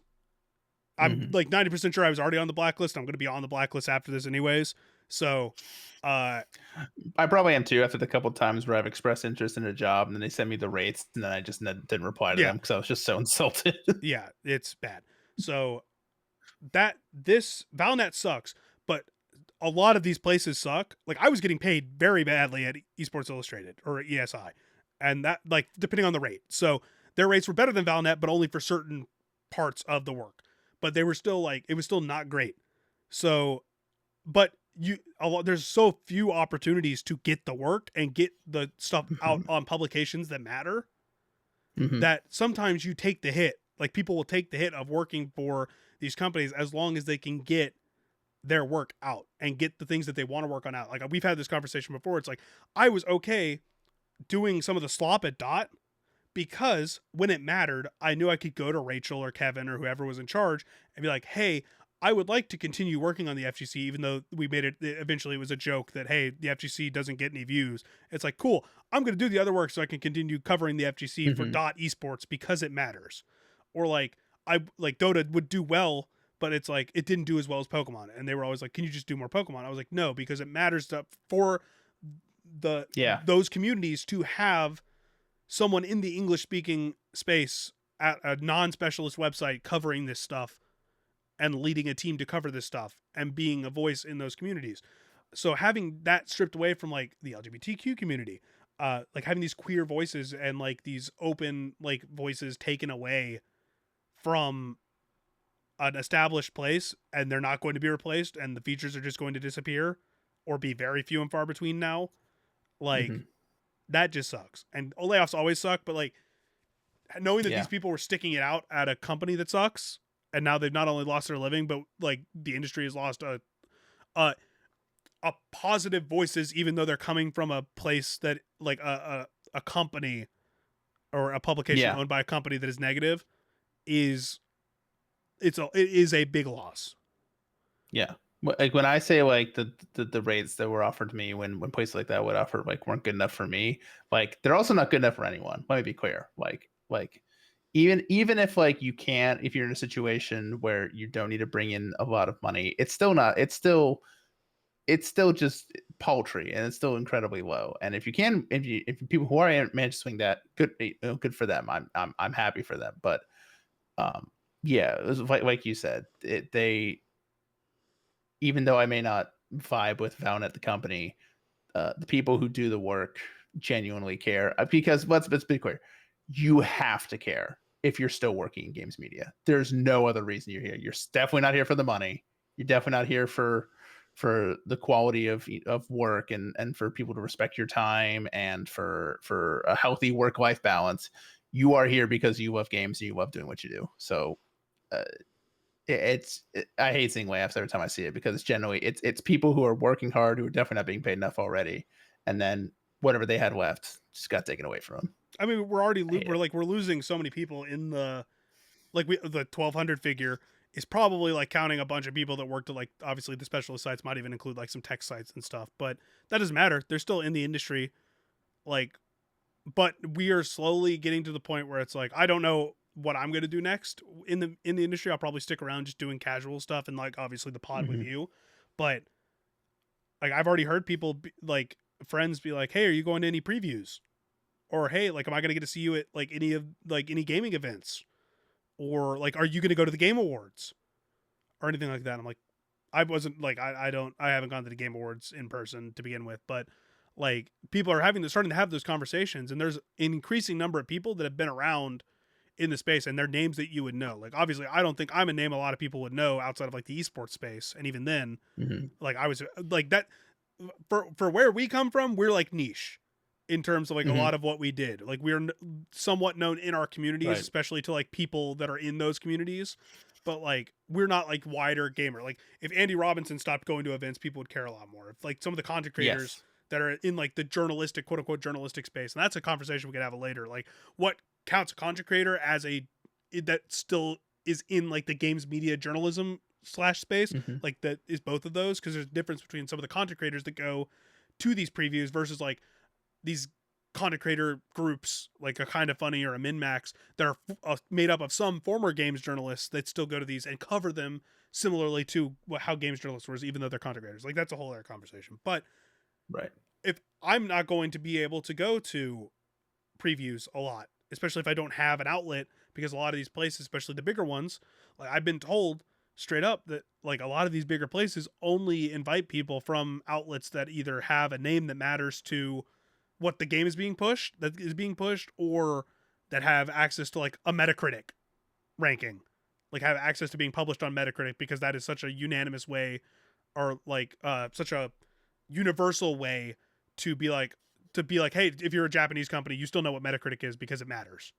And so the English PR company can be like, hey, let's invite people from this website because they have access to Metacritic and we want to like get them early access, that kind of stuff. Like you're going to start seeing a lot of people that previously had access to that kind of stuff disappear, because like I am running my little tiny like 30 subscriber whatever newsletter just because I like writing about stuff, Mhm. and I get a handful of shares every once in a while. We do the podcast, so like in total my voice will reach 200 people whenever I talk about Mhm. something, versus like if I publish something on even with like the degraded element of games journalism, being able to say, hey, I am publishing for esports on SI, and people know what Sports Illustrated means, that name carried some weight, so it could Yes. still potentially get me into rooms, even with maybe that article reaches less people than my voice would. Mhm. Like it's just it's a matter of like levels to this shit, and we're seeing more and more people disappear. Like the gamer would get into those conversations, Yeah. and now a I lot of those think I people are think gone. I think hopefully we see more developers and PR companies like realize that these independent outlets are definitely the way to go. I think we have seen that a little. I mean, think about how many big guests have been on like Kind of Funny. Like they've gotten Phil Well, Spencer and like grilled him about let let's about Xbox stuff. let's be perfectly clear on like Kind of Funny is at that level though now. Yes, Like they not are. They are they like they have are at the the hot. This is connections, their. they've been Yes. around long enough, and even before that Greg was at IGN. Like some of those guys were Yes. at IGN, and some of the people they brought in are just like the name means something and is at some of those levels now. Like I went to preview Tekken. I went to preview Tekken 8. I went to go preview Dragon Ball Sparking Zero, and Blessing was there. Like I shout out Yeah. Blessing. I love Blessing. I love hanging out with him. But like the the point Big is that vouch. Kind of Funny is at that level, but that's not the level that like what you're talking about, where it's like, hey, maybe they'll start going to those independent media places. Those conversations are happening. Like people in like when they hire someone to do like a like reviews, like the I can't remember. There's a specific term for doing reviews like for a company, but they're not going out anywhere. I can't remember the name. I just had this conversation Mhm. recently, but like basically previewing the stuff internally for the company and giving like mock reviewing. That's what it is. Yes. Where they'll also be like, hey, like, or people will ask media people, ask consultants, and be like, hey, why aren't we getting responses from IGN? Why aren't we getting responses? Now, this is just me speculating names, but IGN, GameSpot. Why can't we get on Sports Illustrated? Like, I had people reaching out to me, like, following up on features, like, hey, are you still going to be able to publish this on Sports Illustrated or whatever? Because that was where it's like that's the name they would still use. Like, the answer is because of the focus on the bigger games, the more competitive focus on specific games that they know will do well, because that will bring in the traffic. And it's an Ouroboros, keeps feeding into the cycle of fewer games get covered because fewer games get traffic, because fewer games fuel the discussion, because blah, blah, blah. Cycle. So there's already conversations going on about like, hey, you need to reach out to, if you get reached out to by a freelancer or by a person who just runs a blog or by whatever, especially if you are like a mid-sized to smaller game, those are the conversations you need to have. Like, I still get press opportunities for like indie games and smaller games, and moving forward, like that's going to be where I focus my time because they're giving me time. Yes. Like, I want to help people promote their games and talk about their stuff, regardless of my level of voice or whatever, because I know that seeing that stuff get out there will make those people feel good that their game is being talked about, and it might affect like 3 people. Like 3 people might take my word for it and go buy the game or wishlist the game or something, and that might be enough. Like that stuff, like hopefully the conversation does shift, and it is shifting somewhat, like you said, where there's more and more people and PR companies and these publishers are having to take smaller outlets more seriously, or less big named outlets more seriously, because of the continuing like leveling lack of coverage at some of these bigger publications that they're continuing to see, because some people just can't get in the door anymore because they're not a big enough name to be covered at those websites. Because we saw it all the time at Dot. It's like, hey, do you want to cover this game? And it's like we'd ask like, hey, do you want to cover this game? And it's like, unless you just want to cover it because you want to cover it, we know it's not going to do numbers, so no, we're not going to put it on the coverage doc. Even when they were desperate, a lot of games wouldn't get put on the coverage doc. So sad. You want to know what else is desperate, Scott? AI. And it's specifically AI in content spaces, and that's where we're going next. I'm so tired of AI, Scott. I'm so tired. This is a really bleak. I'm looking at this remote run of shows. This is a pretty bleak show. So, it's terrible. We have not had a good topic yet. Hey, the closest we had to a good topic was Halo, and that was an hour ago. So, don't worry, Scott. It'll get better by the end, a little bit. So, anyways, we've got our new segment that we're going to continue to bring back on the show whenever it becomes applicable. This is the AI Shame Corner, where we are going to highlight these stories about companies talking about AI in ways that are shitty. And now, to be fair, if a company talks about AI in a way that is them like being like, no AI in our games or whatever, they don't get put in the AI Shame Corner. They get talked about in a good way. This is 3 companies. I think it's 3, right? This is 3. 4. Well, no. It's 3 companies that are getting talked about in a negative way, and 1 company that's getting talked about in a neutral way. That's why I said, but not all bad, attached to the last one. Okay. So, starting with another EA story, because they're not already in enough bad water. EA partners with Stability AI for transformative AI game making tools. This is from Jay Peters over at The Verge. The little the subhead is EA wants AI to be a trusted ally through it, though it says the humans will still be at the center of storytelling. So if that doesn't tell you where this is going, I don't know what will. So EA is partnering with Stability AI, the company that develops the Stable Diffusion AI image model. That's already a great start. To help infuse AI into its development processes. The 2 companies will co-develop transformative AI models, tools, and workflows that empower our artists, designers, and developers to reimagine how content is built, EA says.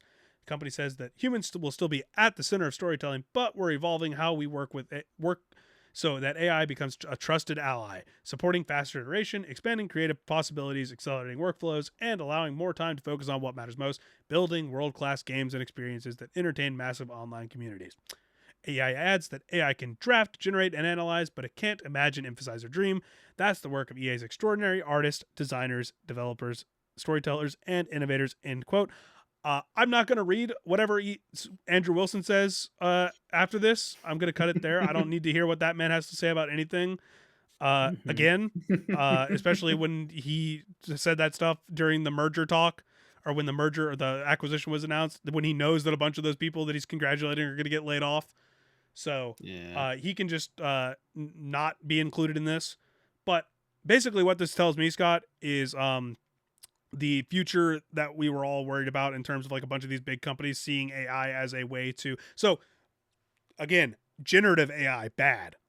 Regular AI tools, where we need the distinction here again. I wish that the distinction, they did this on purpose. The AI companies did this on purpose, where AI is a universal term now, where generative AI, bad. Other AI tools that have been used for decades to help with processing power, editing, to increase workflows via making things run more smoothly in the back ends, good and helpful, but also being lumped into this because it's just a super term that everybody wants to use because it generates money at an unprecedented rate and is propping up our the American economy. So this is telling me that we need to be more worried about it, and we're going to get into more of that next, because these giant companies that work at such a scale are seeing AI as basically a fast track tool that can be used to trim down development timelines so they don't have to wait 5 years to release another big budget game because they can fill a certain amount of it with the AI generated stuff, whether in some form or fashion, to speed up development processes, regardless of how that ends up affecting things. I think it would be used more on like I said, the back end and more in terms of like the coding and development. I don't think I would hope that don't see it actually make it to the games, but I just don't trust any company, to be fair, to do that. Any company that's embraced this stuff, I just don't trust them. I think to a degree we can expect that whatever the final product will be will not have like the AI assets that people are dreading, where it's like all the characters are AI and like all the like weapon skins or everything are AI. Like that kind of stuff, I don't think we're going to I don't think, especially with the backlash in the gaming industry, unless a bunch of stuff changes and things get demonstrably worse and these companies just say we just need the money and they find that they can still sell stuff. I don't think we're ever going to reach the point where the final product in terms of like every piece of art and like design is AI, but this sure as hell sounds like they're going to be used for placeholders, using it for concept art, using it for this or that, which is going to replace how many jobs in the creative field, take away the personal touch of a lot of detailing and a lot of the things that end up making really cool things happen in games. Man, I don't trust EA I never trusted EA to begin with. I haven't in ever since I became a cognizant adult playing video games. Like, it's just not a company that I ever was like, yeah, this is a company I can trust with a product. Like, maybe like Respawn, I guess, but is the only company, like, because I've never been a big the biggest BioWare guy. So like studios were the closest I got to trusting EA. I still never trusted EA, and they proved that right. Like, I'd say time and time again. Respawn, and I'm turning the corner slightly on that. Dice Battlefield 6 is very fun, but there was a time where but guess what? I wouldn't even this is talking about Dice. This is talking about Respawn. This is talking about people at those companies being essentially forced into a, hey, you work here, you're going to have to use AI workflow, which again, we'll get to a different take on this kind of same thing here in a minute, which is why the not all bad tag was added to the end there. So this is just very bleak here, and it gets even bleaker because AI, at least EA was like, hey, the human element is still there, and we're very aware that that's important. So at least we know that, like, at the core level, they're not just making games with AI. Back to VGC now. Shout out Andy Robinson again. PUBG and Subnautica publisher Krafton says it's transforming into an AI first company. As if this surprises anybody. Which sucks because I had very close ties to, like, I had very close access to Krafton for years and years because I was one of the only people covering PUBG esports. So I hate to see this, but this is made to local press in South Korea via Krafton CEO Kim Chang-han. who said the company would reorganize its development operations to place AI at the center of problem solving. To make it happen, Krafton will invest approximately 100 billion. Oh God, how is it? Won is won the Korean currency? I don't think that's right.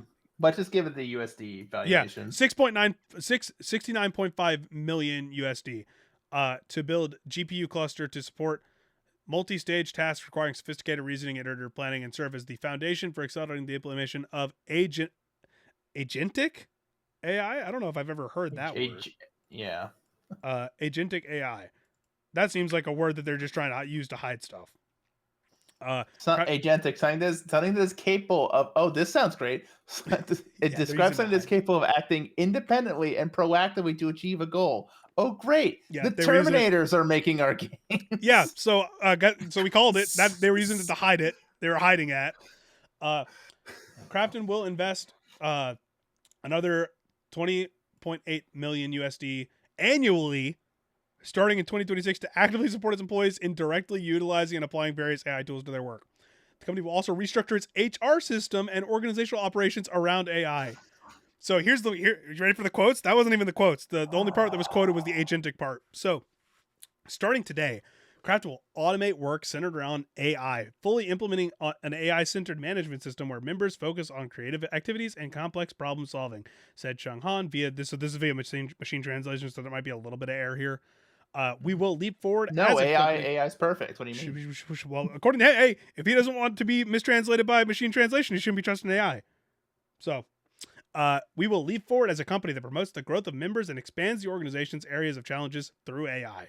Through our AI first strategy, Crafter will expand the growth opportunities for each member, expand creative attempts centered on player experience, and lead AI innovation across the game industry. You notice how he said the same thing 3 times in 3 different quotes? Mm-hmm. I wonder what he had help write his statements. Yeah. Anyways, so and then the VGC adds, according to the latest GDC State of the Game Industry survey, nearly 50% of developers say that generative AI tools are being used at their workplace, while 84% say they're concerned about their use. Obviously, they're concerned because that is impacting their jobs in various ways. Oh boy. So, what this means is I'll probably never play another crafting game, which sucks because I like Subnautica and I liked Hi-Fi Rush. They are both owned by that company. So, other than the Subnautica stuff that happened already earlier this year, that it kind of killed some of my hype for that game, the game sequel. Hi-Fi Rush essentially being under this is basically them forcing employees to use AI in various ways because it's going to be the company utilizing AI first, then the employees. They're saying all these things about strength. We're paying all this money for AI, so you better use it. They're basically saying they're trying to strengthen like the company's positioning through AI, and then through that, because the company is going to have the strength of AI behind it, that the people under them are going to gain tools and stuff. Like all the empowerment of the employees and creatives is basically them just saying they're going to have to come through us for that anyways because they work for us, so they're going to be using AI is how I read that. So this sucks. We already hashed it out on the EA point. This sucks worse than the EA stuff. Just probably worse. It's much worse. Much worse wording. And guess what? Now we get to talk about someone who's already implemented this stuff. Because Amazon, they redesigned Luna, which is their essentially. Did you freeze? Oh, did I? On my screen. Did I? Can you hear me? You did. Oh. Yeah, I hear you now. We're good now. Okay, I was about to say I didn't freeze on my screen, but it might have been my internet. Amazon's recording still going? Great. Yeah, it's still going.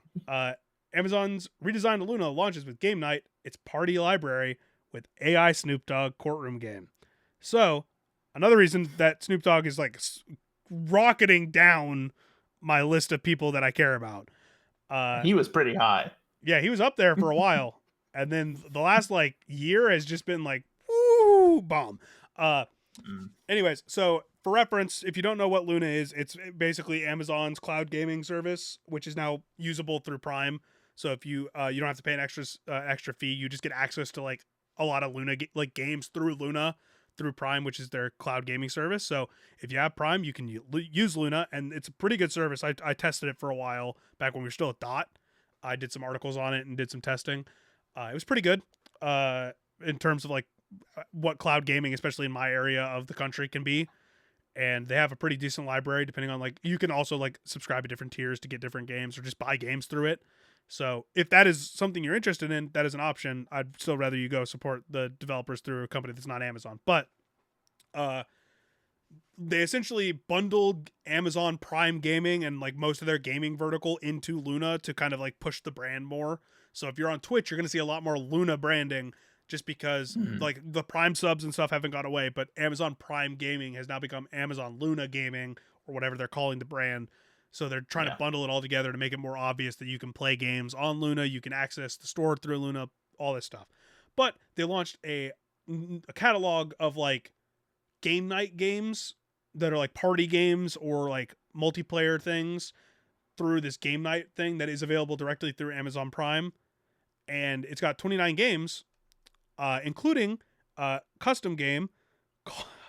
Here's like a list of these games. So you got Angry Birds Flock Party, which is the game that just caused Rovio to suffer layoffs partially, along with them being acquired by Sega.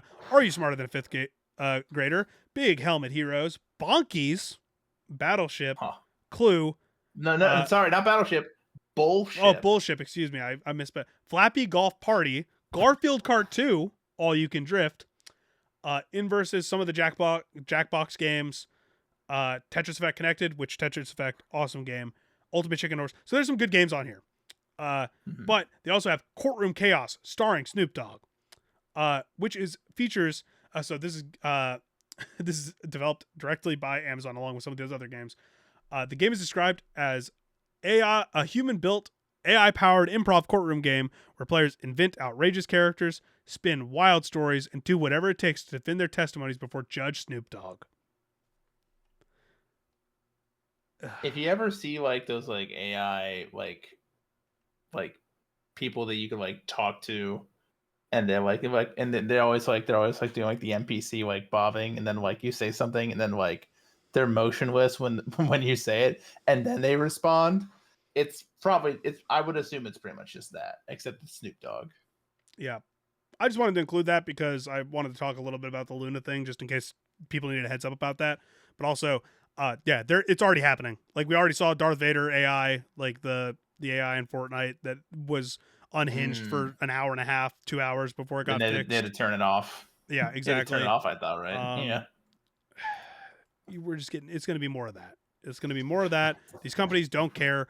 They hope that the backlash is going to slowly die down the more it's used. They're hoping to hide it in their, like, you're going to see less of them actually advertising this. I think this doesn't matter because it's Amazon, and Amazon is another huge pro AI company. So the idea here is that they don't care, but like a lot of gaming companies are going to start like hiding the stuff in the development. So like the AI stuff is going to be in the development. They're not going to try and publicize it. You're going to hear about it during. You're going to hear a lot more.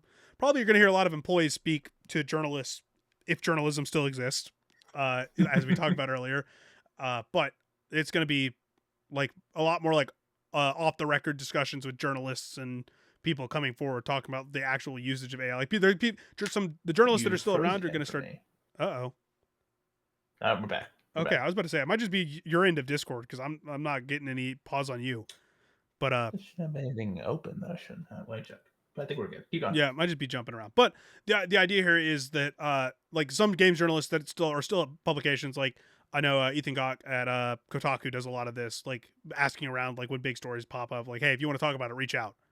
Like they're gonna start digging more into like AI usage. I wouldn't be surprised if we get like some pretty decently sized stories over the next couple months talking about like studio, like some people going around talking to people at different studios about AI usage and development. So that's just Amazon using it and being open about it in like a relatively small way, but using a big name. So we'll see. And the final piece of the AI shame corner is titled on our document Xbox in parentheses, but not all bad, because this is Phil Spencer talking about AI use. He was basically on a panel with Tim Schafer at like a summit in like this was from the 23rd, so a couple days ago. And someone essentially asked like, does a Xbox, like he admitted that Xbox already uses AI, but probably not how you might think. And so this is from Ryan McCaffrey at IGN writing this up. And he basically goes in depth on like saying, this is a quote, "Our applications of AI today are mostly actually on the security and protection of our networks," he said, referring to voice and text chat on Xbox Live. "It's now at a scale where you can't really moderate the safety of those with just people alone. The volume is too high. So we have an AI that we use to make sure that the conversation and topics that are happening, and for protected child accounts and other things, and who gets to talk to those accounts to those people, is locked down by parents or guardians who are setting those controls. That's our primary use of AI inside of our organization today, which maybe isn't the most glamorous use of AI, but it's something that I fundamentally believe in." And then he goes on to address like the big question of AI use in the creative process. Is on the creative side, I really leave it up to the teams. I have found that creative teams will use tools and make their job easier when it makes their job easier. And any top-down mandate, thou must use a certain tool, is not really a path to success. I look at the teams and we make tools available, and I kind of let it organically percolate. So, basically, Xbox, and who knows how long this is or how truthful this is, especially with Microsoft stepping in and how big Microsoft is on pushing AI, like especially with like Copilot game like features and stuff on Windows 11 being essentially like something you have to like manually go in and disable. It like just training it almost like, I think I read a report that it was training itself on people's gameplay if you don't like limit its access and stuff, which is just like cool, great, awesome. What if I'm playing like an embargoed game and it somehow leaks? Like, whatever. Well, if it's watching me play, it's not going to learn anything useful. So yeah, we're games journalists. We're bad at video games. Isn't that the ongoing joke that has just been the thing forever? This is why I'm glad that games journalism is going away. These fake gamers they're not ruining our games anymore. Yep. I want that person to just have his computer, like have any search for guides or tips disabled. So he has to play the next like Dark Souls game completely without any. It's like, when I Google for a thing, it just the AI tells me. It's like, where do you think that AI is getting it from? It's getting it from guides written by a human being. And when those are all gone, it's gonna have nothing. Yeah. I feel like on one hand, it does feel like, all these companies are using AI, but it also kind of feels like it's a bubble because it's really like unpopular with like consumers and like they don't want to pay for it. And it's like, is it going to go away at some point? No, I think it could. It's not. I think it could. It's not, because these companies, it's unpopular with people that want to buy it, and it's unpopular with the people making the thing. But none of that matters to the people that are making the big money, because they are the ones pushing the agenda and pushing the stuff. They're feeding. At this point, these companies have invested so much into AI that if it fails, a lot of them are going to lose their jobs. They're big, cushy, make six figures, even if they're getting just like a bonus because they've done good work for the company jobs. And like, hear me out. Okay. That's a good thing. Oh, well, yeah, no, it is a good thing. It's just never going to happen because the whole point is that these companies. It's never those ones that fall. It's not. Honestly, I remember seeing. I think it was on like a tweet a while ago. But when to talk about like AI replacing jobs, specifically at like, not just at game devs, but like other places. You know what job that an AI we should give to AI? The CEO. Yeah. Because they're just going off, trends and stuff they read, and like how the market's going. And then rather than getting rid of like a team of people who are each making, let's say $100,000, and you get rid of one CEO who's making millions of dollars, you can still save the same amount of money and fire less people. Hey, Scott, how many people did we say Microsoft laid off this year earlier? Oh, that was like 9,000 or something. Yeah, 9,000 was the round number they use. Mm-hmm. This is from Windows Central 5 days ago. Also by a guy named Cale that I haven't known. I usually know a bunch of Cales in media. I usually keep an eye on this guy by Cale Hunt at Windows Central. You have a group chat. Yeah, it's me, Cale Anonymous from the old ETC, Machinima ETC. We need to add this guy, Michael Cale, who's a Canadian musician, who used to appear before me on Google. If you Googled my name, there's a couple others that I'm forgetting. Anyways, my 4th grade science teacher, Mrs. Cale. She's got to be in the group chat. But yeah, no. So, Windows Central, Microsoft has had a great fiscal year, and for his troubles, CEO Satya Nadella is being compensated to the tune of $96.5 million as a bonus. up about 22% compared to his 79 million bonus last year.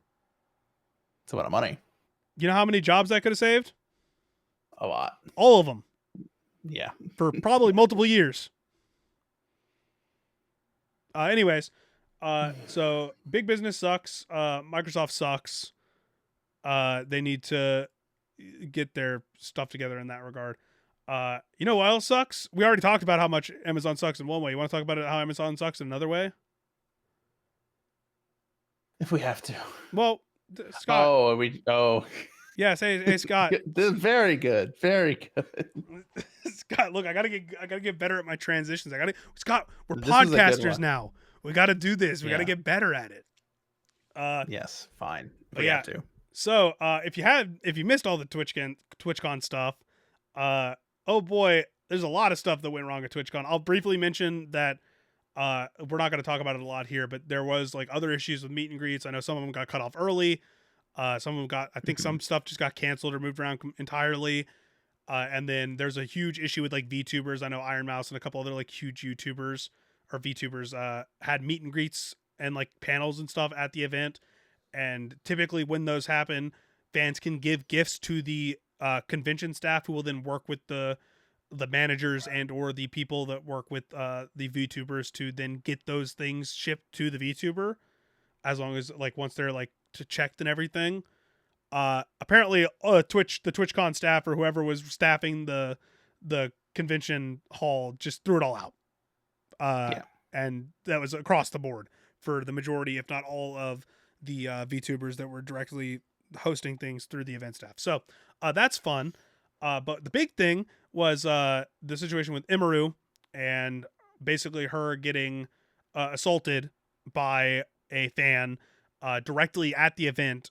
All the issues with security, which I will mention. I didn't pull the specific quote about like who had pulled out for the event, but I remember it was a big deal that Cutie Cinderella and Valkyrie on their podcast talked about how they were thinking about not going to TwitchCon, and they eventually did not go to TwitchCon because they were of concerns with the current like just general landscape around content creators and feeling unsafe, both as women in the current landscape of like America and everything, and America in general, and being very unsafe for a lot of people right now. But the idea that they felt like if they didn't even have their own security, which there was a whole back and forth of like, you're allowed to have security. We're going to have increasing, basically in response to a bunch of these concerns, Twitch was like, we're going to have increased security. We're taking this very seriously. And then obviously all this shit happened. But they were like, you're not allowed to have security. We're going to provide security. You can have security if you want it, but not in these places. Like there's a whole mess of like discussions here. There was also a claim from Emeru that there was a specific security guard. Hold on, my headphone just died. we've been recording long enough that my headphone had just passed out. Go ahead, you're good. Okay, good. Yeah, I was hearing my echo. She wanted to bring a security guard that she'd worked with in the past that she preferred, but that security guard for some reason was banned from TwitchCon. I don't know if he was banned from the venue or if TwitchCon, like an Amazon's Twitch specifically banned. There's a whole bunch of stuff here which is weird because like it was also reported because like there was an incident at a previous event and he had like led the person to the police and was like grabbing him by the arm and like bring him to the police, which is hilarious because of what Imaru says. He's doing his job. Yeah, which is hilarious because Twitch didn't, apparently, according to Imaru's statement. So there's a whole bunch. So we're going to give you like the brief summary and talk about like the fallout that's happened from this more so than the actual like gruff details here. If you want to go read about this, we're going to be pulling from Nathan Grayson's Aftermath article where he went in depth, interviewed some people for it, and like pulled a bunch of different sources together regarding it. He's a very good about covering Twitch streamers. He has a book on it, so like go read that article. We will definitely include that in the description below. You should definitely go read it if you want more like actual facts about the information and the situation. But essentially what happened is she was almost forcibly kissed at this event before this dude was like taken away from her but not detained, essentially. Is from what I gather here. And so this is her statement after the fact that this happened, because this whole thing happened. It was caught on camera, shared on socials. People were freaking out about it, and then she eventually released not only a statement but then recorded a video afterwards, because this was happening the first day of a 3-day convention. So that's fun. But basically, this is her part of her statement from Twitter. Thank you guys again. Sorry you all had to see that. This is definitely my last TwitchCon, and it saddens me to say, as a 10-year off and on attendee of TwitchCon, I think other creators should seriously consider not attending in the future. I did not feel cared for or protected, even bringing my own security and staff. I can't imagine how creators without those options would feel. The assailant was allowed to walk away from my meet and greet, and I didn't hear he was caught until hours after he attacked me, and it felt like this only happened because of my manager pressing for it, not because TwitchCon staff present thought it was a big deal. So she posted this, and then she did a video from what I presume was like her hotel room, or if she went back home and all this stuff, where she went into detail about the situation, about Twitch's response / not response to it. Dan Clancy had he was interviewed on the spot by Taylor Lorenz and gave a response to it.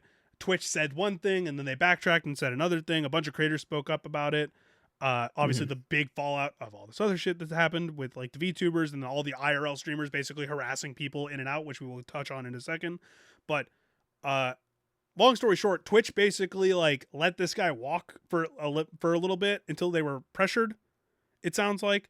And we're going to get to like Dan Clancy's response to the whole thing here in a sec, because he posted a more recent response that isn't included in this report, at least not until the very end. But yeah. For me, the statement comes just a little. It's too little, too late. With like you mentioning that Valkyrie and QT Cinderella had pulled out. People like Pokimane, Hassan Avi had also pretty much said they weren't going to go, and a number of people have kind of saying, I don't really, TwitchCon not really necessary for me at this point in my career, and plus with the safety concerns, that like it seems like there's less interest from creators to attend this already. There's less reason Twitch to. essentially needed this weekend to go off without a hitch, and to say it didn't would be putting it lightly. This weekend had to go without incident, and instead you got a massive incident that the whole internet was talking about. Let me and so I would not be surprised if within just a couple of years they just do away with TwitchCon, because if you're not getting creators there, you're not getting fans there, and if you're not getting fans there, why are you putting it on? One of the quotes touches on this a little bit later, but the idea here is that it's similar like BlizzCon almost, where BlizzCon did go away and has come back and has gone away and has come back. TwitchCon, much more important, because the whole point of TwitchCon is to basically like talk about Twitch, like get Twitch into the mainstream, get all these big creators out there to essentially do free promo for, well, I should say free. A lot of these people are flown out or given some kind of access from Amazon and whatever. Amazon uses this as a big time to push Twitch in like a way that they can't really do just online, because they can get a bunch of people together, a lot of the biggest creators, especially in America, together, and shove Twitch down people's throats with like people talking at their event and like talking about the future of Twitch at their event and hosting things at their event. So they need the big creators to show up, but Hassan didn't show up. Obviously, whatever you think of Asmongold, we do not like Asmongold, and we will continue to push back against Asmongold. But when he's not going there, which is good for protecting people because his fan base is rabid, but like when the biggest creators aren't going, probably smells better with him not there. It definitely does smell better. There was another video of him drinking water and like sniffing it beforehand, sipping it, and then chasing it with soda. And I've never seen a human being do that before. I legitimately had to sit back and think after watching that clip. You know what it is? It's because he's not cleaning his teeth properly. So when he's drinking water, he's just tasting like he's tasting dirt and grime. Yeah, it's gross. It's disgusting. He also has like 4 bottles of A1 steak sauce just sitting on it. Dude is gross. Yeah. Anyways, this is Twitch failing its creators on like a more consistent level than they do just as like a platform, which they do frequently on their platform too. But the idea here is that not only was this its own incident, I don't think I didn't pull the specific thing. So if you can go pull the part which talks about Neon, and no, it's in the article itself, where Neon and Jack Doherty are brought up, because they're mostly associated with Kick and being banned and being just assholes. Yeah. But Jack Doherty famous for just annoying rage bait videos where he goes around with the security guard and just instigates fights with people and then like just stands behind the security also guard. crashing his But expensive car because he almost hydroplaned it going however fast on a highway live on stream. Yeah. And then Neon, who was invited there by Twitch, he's on Twitch's page. We checked this beforehand. We were bringing up, talking about this, Scott, like bringing this up on the podcast. Invited there, and it's presumably had a meet and greet hosted by Twitch at the event. Known again for just like getting in people's faces and yelling. He was yelling at a woman.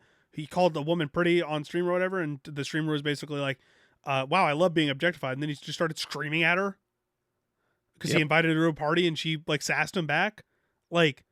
Okay, regardless, we basically just covered it. You don't have to pull it up anymore. I remembered it off the top of my head. But the whole thing is there's now pushback against Twitch because they didn't protect their creator. They failed their promise to up security, especially with all the different concerns going on in the country right now. But also the IRL streaming like nature around the event that has basically become like, even if they're not Twitch streamers, like these people would just be outside the event basically like trying to incite stuff because they want to farm clips. They want to get in engagement with these big creators. Because that's what the Kick audience wants. Exactly. So this is Caroline Kwan, another big creator, talking, and this is pulled again from the Aftermath article. And so she says the block party, which happened away from TwitchCon, was chum for these IRL streamer sharks to go in and try and farm these moments. When my team and I looked outside from the restaurant we were eating at, it was just all these cameras and lights, and you could see obnoxious streamers on the hunt. A lot of people who went to the block party were like, you know what? It was just not fun. I felt like everywhere I went, there were just cameras being shoved in my face. And then this is her later in that same article saying, I don't know how Twitch convinces people to come back because they announced in the lead up to this TwitchCon that they were going to be taking extra security measures. And then day one, Imaru's assault happens, and they produced a poor response to it. Very reactive, not proactive. And if big streamers don't come, then they don't sell tickets. She then goes on, because these little shitbag IRL clip farmers, they're not bringing in the viewership for Twitch. Not at all. And then this is another thing. So Connor Eats Pants is quoted in this article several times also because he basically said earlier that he like also has issues with this, and especially last year at TwitchCon, he did not have proper security, and so he was kind of swarmed when he went on the stage. But because he's a man and kind of knows how to deal with this stuff, like he didn't feel as like impacted by it. But like this year, he rectified it. But he basically goes in here and says, in terms of what Twitch can do better, I'd say listen to the girls.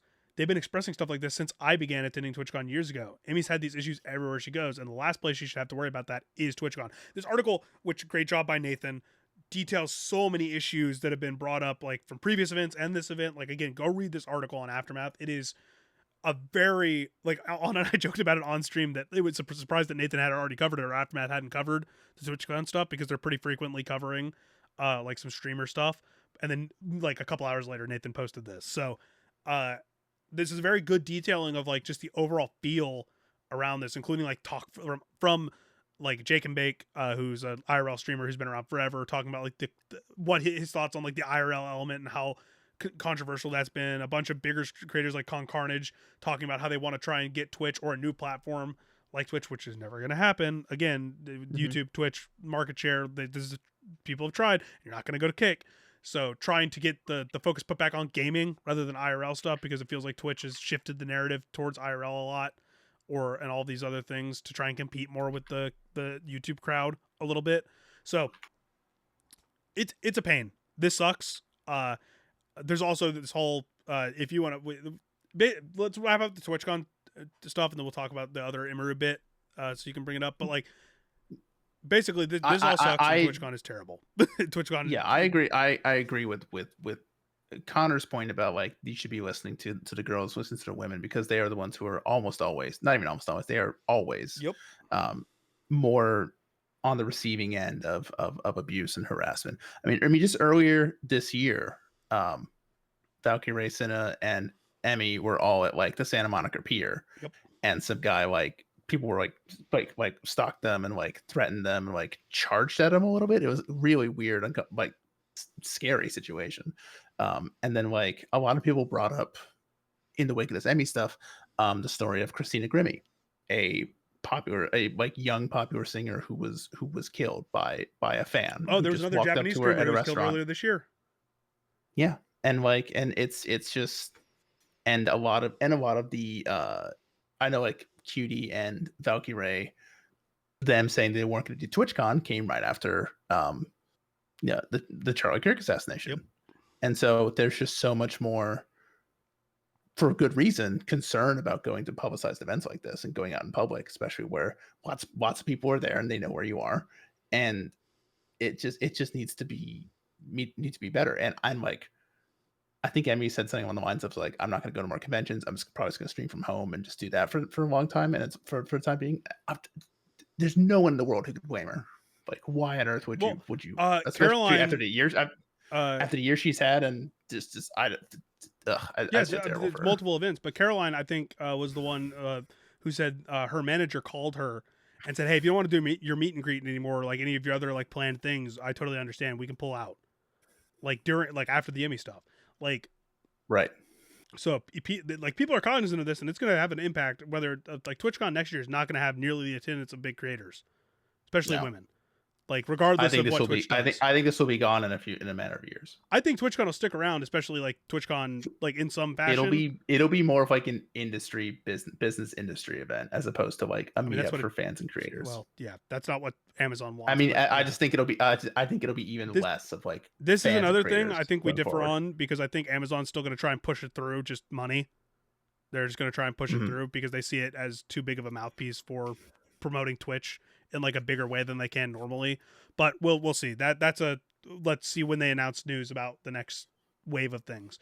But yeah, and then that's not even the last thing that Imaru was in terms of like quote unquote drama. It's not drama on her end. It's just her bringing up like more issues while she was talking about all of this stuff. So if you just want to like briefly talk about this, because I didn't have like I looked up the TwitchCon stuff. I know I tasked you with like pulling this up, but if you just want to briefly summarize this for people. Like I mentioned, she pretty much has had like a very horrendous year. And just this past weekend, she brought up accusations toward Mizkiv, another OTK member, accusations of psychological domestic abuse, stalking, harassment, sexual assaults, threats of blackmail, and just essentially went on stream and just laid it all out about just incidents between them. Some pretty, I won't go into full details about it. You can, Cale and Patterson, who I worked with Deserto for when I was there, and he's still there, and he is on top of Twitch and streaming and any sort of streaming story. Over at Deserto, you can read the snippets and the major stuff, the details of the allegations.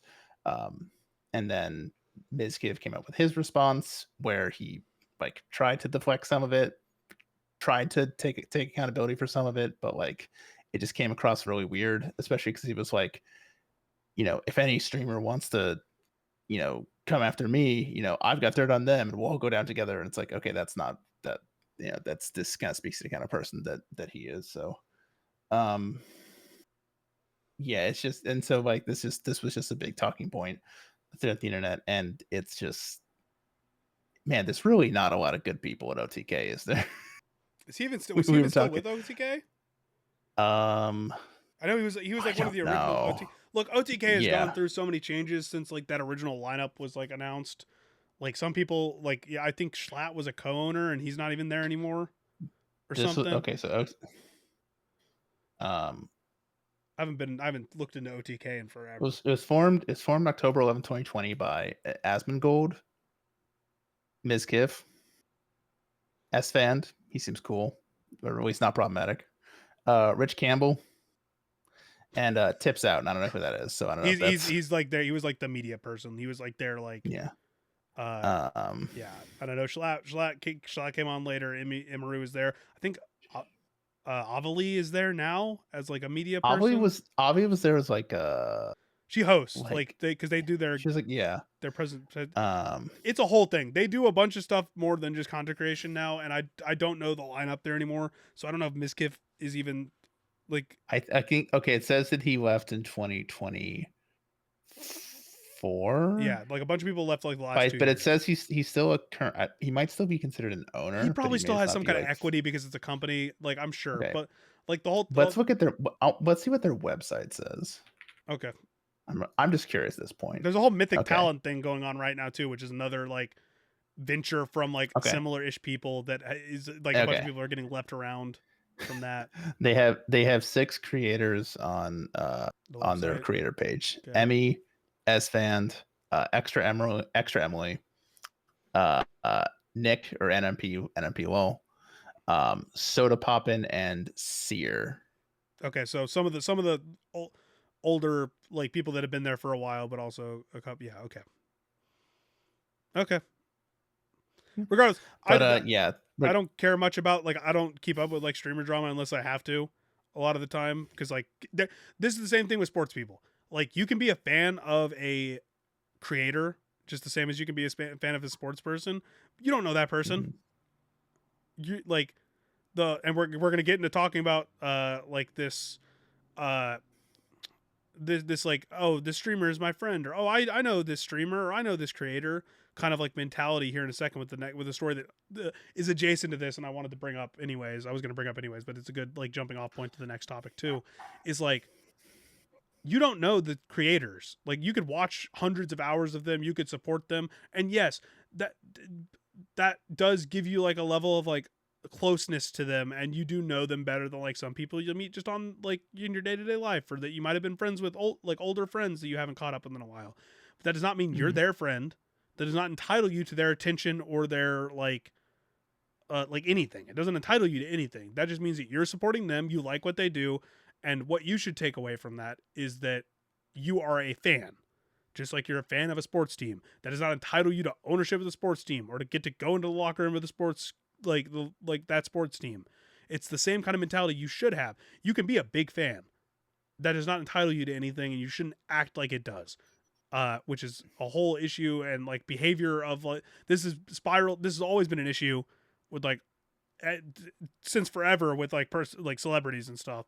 But now with like how close people can get with content creators, how much time you can spend with a content creator online, even just casually, like through whatever they do, and how much of a glimpse a lot of these content creators give you into their lives, because that's what content is to a lot of these people.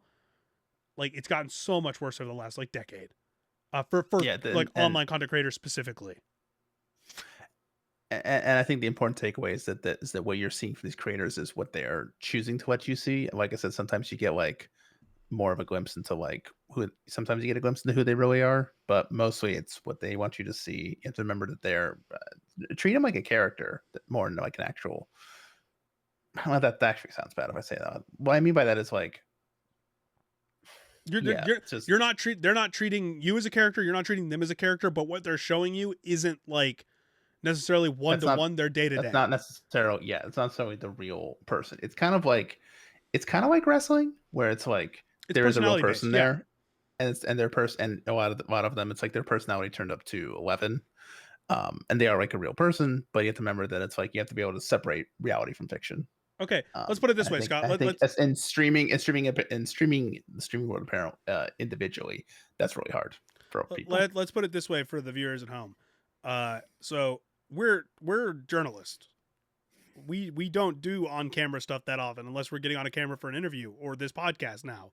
So when you see us on camera, Scott, how long have we known each other? 5 years, 6 years now? Yeah, 5 years. I think it's going to be 7 soon. 2018. When did you start it? I think I was a dot when you got there because I started in 2018. I wasn't a dot until 2020. Was it 2020? I didn't get until because I was at the Cerdo at 2018. So it's gonna be 6 soon. It's gonna be. I think we're at 5 right now. Yeah, whatever. Regardless of that, so this conversation of besides the fact that this proves that we're bad with time, despite being a time themed podcast, is what you're seeing on here is just me and Scott catching up. Basically, like we play games together, we talk pretty frequently, but this is like us catching up on like stuff we would normally talk about like in like a Slack channel back when we were at Dot, or like would get Yeah. brought up in like morning meetings and stuff. So we're pretty similar energy we have here is like when we're playing Marvel Rivals with our friends. So like what you're seeing here is us normally, but you're not getting information about like what I had for dinner or like what I did at the gym today or whatever. Like Yeah. that there's You're not getting levels all to access. even people that act the same or that don't have a content flip. Like I would use the same cadence describing something in like our Discord calls. I would use the same energy level or whatever when talking about like something I'm passionate about. But so there's no content flip for me, but you're still not seeing the whole picture. So you have to take that into account when you're watching a content creator. And I'll use that to pivot over here to this story, which does mean a lot to me as someone who is deeply involved in the competitive Pokemon scene in terms of like coverage, in terms of I played, in terms of like I watch and I consume content and everything. Wolf Glick, the 2016 world champion, I believe it's 2016. God, I might even be older than that now. But former world champion, like the winning, one of the winningest player, I think the winningest regional player on a regional level in terms of like competitive Pokemon. Basically announced his semi-retirement. He's not retirement. He's stepping away from tournaments. There's still other ways he could qualify for Worlds, but he's basically like saying, "Hey, my experience this last year was terrible because," and I'm reading these excerpts from Kotaku. Shout out Ken Shepard, one of my buddies over here. He wrote this up. I watched the video. I just didn't pull quotes from it because I don't feel like we need to have that video ended up being 30 minutes. He wanted it to be shorter, but it was 30 minutes long. I watched the whole thing. It's not a great watch, especially as like someone who's met him and like briefly chatted with him and like this whole the parasocial element is what really got to him because this is reading from Ken's work. The pro player says in the linking video he's likely to step away from in-person events because of harassment from fans. The pro player says he's had to deal with fans groping him during pictures and pushing boundaries like touching him without consent. This was across 7 in-person events he went to during the 2024-2025 competitive Pokemon season because he goes to a lot of in-person events. He says this meant leaving this year. Like literally there's an entire section where he was very emotional talking about how at Worlds he didn't have like he felt pretty good about his performance, so he was in a pretty good mood, but like he had to leave the finals arena and he just watched it in his hotel room because he didn't feel like he could watch it in peace, just because of the stress he feels at these tournaments was now starting to basically like outweigh the what he could enjoy with friends because he's around so many creators and people that he's friends with at these events. But yeah, like he wants to be there to compete. That's what he was there for that. But fan interactions is basically like this is the issue with like a lot of creators that like competitors that turn creators that aren't like big esports that are like run like tournaments or run like esports events that have like the element of like fans or the elements of you're not just there to watch the tournament, you're also there to interact with things. Basically like fans would start overtaking his time because they'd see him and they'd be like, oh yeah, like he would have to leave the venue to get like to be able to get a moment of peace to like think about his next things. And that's actually that impacted his play because he would be out of the venue. Like there was one thing he talked about and I remember mentioning it in like an older video where he was like got called because a match got moved up or something and he was out of the venue because he left the venue with some people to go like think about like the results and like look at team sheets and stuff. Sure. But he had to rush back to play the game, and so he was out of sorts for that match, even though like it in the end it didn't. Basically, this is him.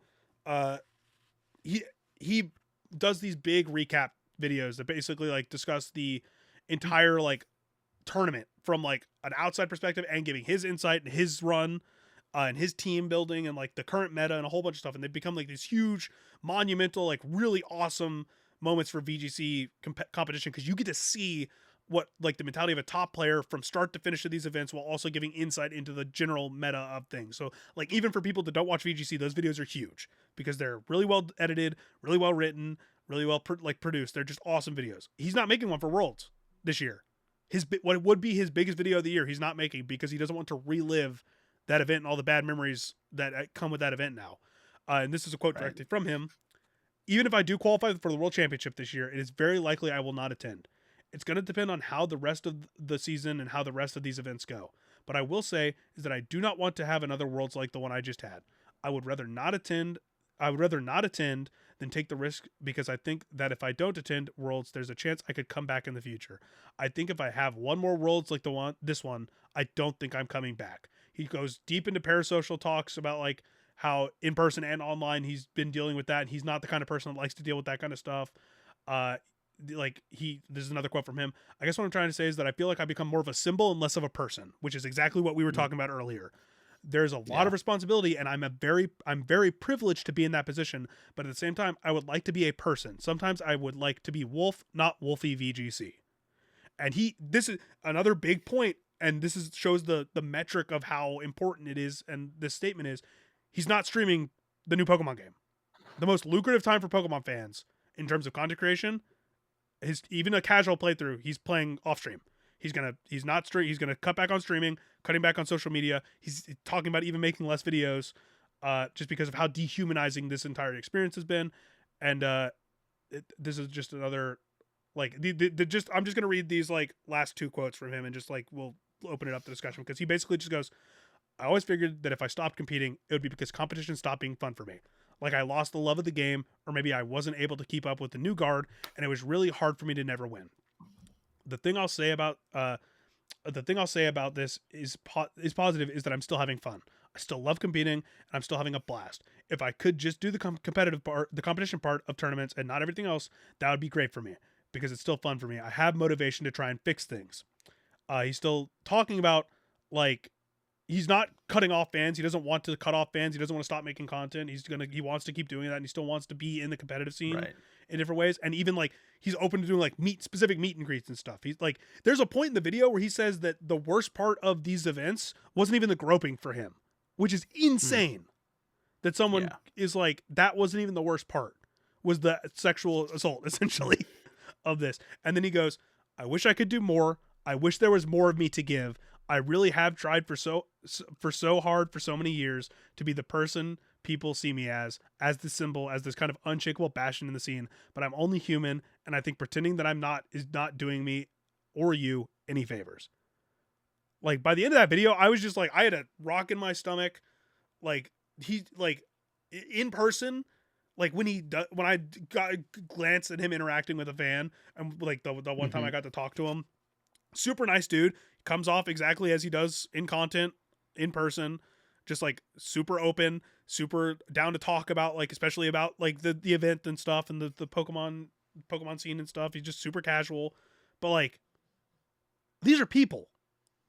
Like, like stop being like this. If you have ever thought, like, I can't even fathom this. Like there were moments when I was like in high school or like elementary school where I'd be like, man, how cool would it be to be like friends with this content creator, or like this like movie person, or this sports star? Like how cool would that be? And now I'm here and I'm like, I don't like, I can't think like that. I can't think like that. Because he talked about, like, you know, if I leave, it's because I've lost the desire to compete. And it's like, in a way, he's losing the desire to just go to these competitions and be involved in the scene as a whole, which is almost like worse. It's like you'd rather just be like, oh, I can't compete, or I don't have the drive to want to have a reason to leave anymore. Instead of like essentially the reason you want to leave it, you want it to be tied. You want it to be tied to the thing that you're doing at these things, rather than like a thing that came from those things causing you to.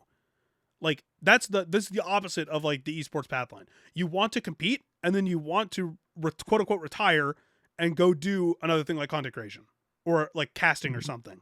That's what you want to do. But like this is like the reverse of that, where he wants to keep competing. He's still competing at like the highest level. He won regionals this year. Like, but he doesn't want to compete because he literally said, if I go to another Worlds and I have another Worlds like this, I'm going to stop. I wouldn't be able to. Like he's literally taking a break because he thinks he can come back, but one more bad experience would end it. Like end his, like he wouldn't be able to fathom coming back. Like and it's almost like I hope he doesn't like give it one more try, because like I feel like I don't trust people to leave him alone. I don't trust people to ruin the experience for him. That he's gonna have the same feelings and the same experiences, and that when he does try and come back, whether it's at Worlds next year or at a major next year. I don't really know how the circuit works, but there are ways you can whatever he does. qualify for Worlds without competing in a like there are online events that Yeah. he could compete in and I just qualify for wonder- Worlds. Yeah. So here's the Yeah. deal. The Pokemon Company is so strict about stuff that I Mhm. could legitimately see them seeing this video, maybe having contact with him or some people in his circle, because I know some of his best friends work directly with the Pokemon Company. They're casters and stuff, or they're just big Pokemon players. They give feedback really frequently. The Pokemon Company is always talking to players about feedback from events. Mhm. I don't think they're not aware. Like, I think They they're should aware be. of this. They better be. And This is important. if they're smart about this, they'll be talking to him about this. And if he qualifies for Worlds, they'll give him the what he wants. Like they will make sure they need to do better. Just like with TwitchCon, the TwitchCon stuff is going to see ripple effects in other like event spaces, tournament spaces, everything. Like that, the stuff that happened at TwitchCon, tournaments and esports events are on the lesser scale of that because they're not personality based most of the time. There are personalities there, but it's still a competition at the end of the day, or like a convention for the thing versus like a person, so to speak. But I wouldn't be surprised if like at like international championships and worlds, you start seeing stricter, like, hey, only players are allowed in here.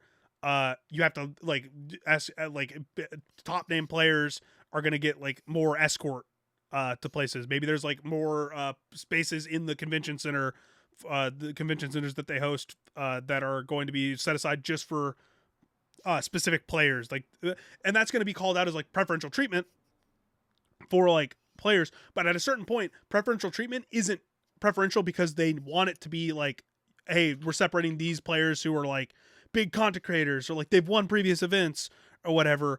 It's, oh, hey, this person is like actual risk of being like assaulted or something because they have a following or they're a bigger name. So we are going to make sure that they feel safe here so that they can come and compete like as close to as anybody else can.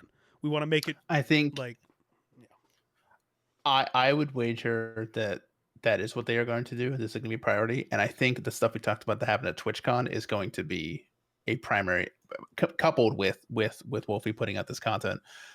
That is going to be something that they put a lot of focus on, because I feel like if you don't, then that you're just asking for another disaster. You're asking for, essentially what happened with TwitchCon, something like that happened at the next now, Pokemon World Championship. I will say, most of the instances that he talked about in terms of like people touching him that weren't the groping, because the groping he mentioned, he didn't go like super in depth on a lot of this stuff. He was kind of just like talking about it like as casually, which is good. I'm happy that he could do that. And he, this video is like a great, on top of all of the other stuff you see from content creators talking about like their like the parasocial stuff. This video is a great example of someone actually like walking you through it from a content creator's perspective in like their view of like how they don't want to be viewed. And like from a personal level. And I think it's a really good watch. It's a very long and very hard watch, especially if you're a fan of his or someone in the Pokemon community. But like, it is a very good watch if you are interested in hearing the perspective of someone who is such a big creator, especially such a big creator that like dominates conversation in a space like Pokemon, being treated like this and openly talking about this. Yeah. Which is why I do think It's it will important. be addressed at like the highest level, because they can't, like, Pokemon is such a big brand and they're so protective of their brand and their fans, even at like the lowest level in terms of like what gets sent to them and what gets shown to them, that I think that they're going to address this specifically because of the TwitchCon stuff coupled with this. So there will be good that comes from all of this stuff happening. It just sucks that it has to happen first before, and especially happen to people at these levels. Like it sucks. Arguably the biggest star in the scene. Yeah. So we are now through all of the super heavy stuff, and we're gonna do a quick rundown on the last couple topics before we call it, because we have been talking about very heavy stuff for almost 2 hours now. And so let's our more positive episodes were much shorter. Yeah, much shorter, much more fun in terms of it's easier to complain. Yeah. So let's talk about this. This is another there's some more esports stuff here. I'm gonna get my FGC stuff out of the stuff, and then Scott's gonna hit us with some CS:GO. But so Kakaru, who is a very big Street Fighter player. He won Capcom Cup 11, I believe, is the most recent one. Yeah, because this one's 12. He is officially retiring from competition as a player. He is no longer going to be a player. He's actually leaving his sponsor. He's going to be leaving at the end of this. Basically at the end of the year, he's wrapping up his career as a player. He's officially stepping away from competition and leaving. Zeta Division is his sponsor. He basically says approximately 2 months have passed since the sudden suspension of activities because he took a break because of medical issues. And he says, during this time, I sincerely apologize from the bottom of my heart for causing you all great worry and inconvenience without being able to report the detailed situation. I believe this is all being auto-translated on Twitter, which I hate, but this is what I'm reading from. The neural dysfunction, which is what he mentioned he was taking a break from to address, which was the reason for the suspension of activities, continued, making it difficult to continue competing as a player. You and I have carefully discussed the possibilities for continuing my activities in the future, but I judged that it would be difficult to continue as a player any longer and submitted my retirement. The team prioritized my health and respected this decision. He talks about his like how sorry he is for having to leave his roster for the Street Fighter League halfway through the season.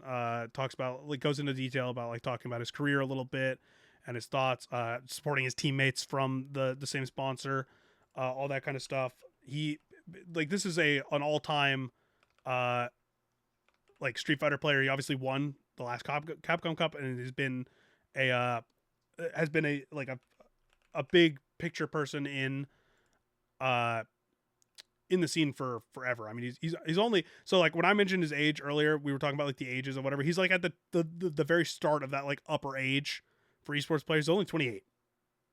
Mm-hmm. So he's not like, I mean, there are people in their 40s still competing at a super high level in a bunch of fighting games. But yeah, like, Yeah, because he won Capcom Cup this last year. He won the original Gamer 8 for Street Fighter before it was the Esports World Cup. He's been at the top of the game for like basically the entirety of Street Fighter 6 in terms of like the more recent years. But he's been active since 2015, and now he's kind of walking away. So Capcom kind of released a statement on it and saying that they're giving his qualification to Angry Bird because he finished fourth, I believe. Basically wishing him a swift recovery and everything, but he officially pulled out of Capcom Cup 12 because he got an automatic invite. So yeah, he's done competing. That sucks. There's a bunch of great fan art going around of him, a bunch of great like well wishes. He even followed up that post by basically saying like he got so many like well wishes. He says, I received so many warm messages and words of encouragement. Thank you so much. Although I'm retiring as an athlete, I plan to take it easy and do some streaming. Please come back and watch whenever you feel like it. So he seems in pretty high spirits. Obviously, he's walking away like one of the best players of Street Fighter 6. So can't really complain about that. But it sucks to see someone at the top of their game go so early in terms of like seeing their dominance. So it sucks. But immediately following that up, Capcom decided to update us on their pay-per-view system that we talked about last week for Capcom Cup 12, where they were basically offering paid tickets, ticketed only streaming for Capcom Cup 12 this next year, and the Street Fighter League too, where it was going to be like, oh god, I don't remember the prices. It was a lot. It was like 20 something bucks for each ticket, essentially, and you were only getting the final day. Whatever. This boils down to they gave like a background. Like they gave a background message instead of like an actual answer. So it's like background to pay-per-view decision. The decision to introduce pay-per-view live streaming for Capcom Cup 12 and Street Fighter League World Championship 2025 stems from our commitment to promoting our esports business in a sustainable manner over the medium to long term. Our goal is to grow these tournaments into internationally competitive events, blah, blah, blah. As a result, the coordination process is taking some time. Previously, we announced the pricing details. Pay-per-view tickets would be shared in late October. Continue this information. Preparations are complete. We will kindly ask for your continued patience. They're not announcing more information at this time. They're going to strive for more whatever. Please, I think they still said, they basically said that the tickets are still going to go on sale on November 12th or whatever. Like, when they said, yeah, like the Street Fighter League Pro, JP playoffs, and Grand Finals. So those will still go on sale on November 12th as scheduled. And then basically like all the people are memeing them. TLDR, we hear you truly. Also tickets are on sale November 12th. Someone ran that through like AI filter, and it's like a 73% match for AI or something like that. I don't. This is a joke, man. Like they didn't even give an actual answer. They gave like a background on discussion that's them like, hey, we want to support our.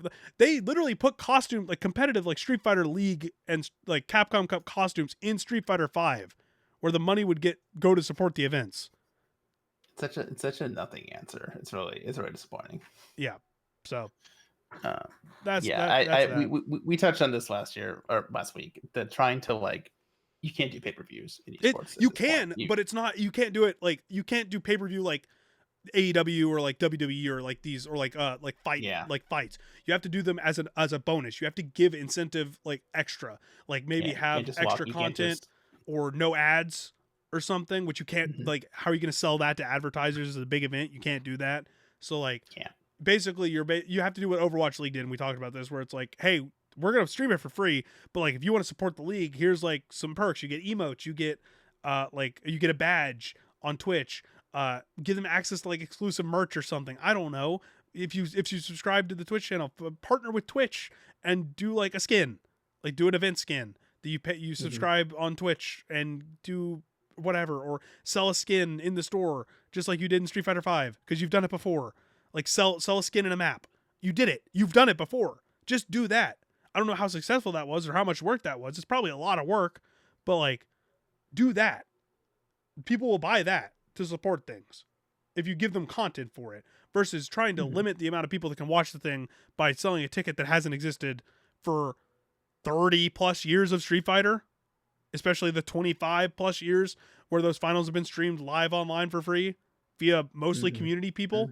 You're basically trying to tax the people that have helped build your community online, which sucks. On that note, before we get to Street Fighter, I want to shout out the Climax of the Night crew, which is a French bread only Street Fighter tournament, or not Street Fighter, French bread only fighting game tournament that's been run for like several years. This was their final kind of like hurrah in terms of their current form. They're partnering with Combo Breaker to run a tournament at Combo Breaker for their 4 core games that they ran this year. But shout out to that team.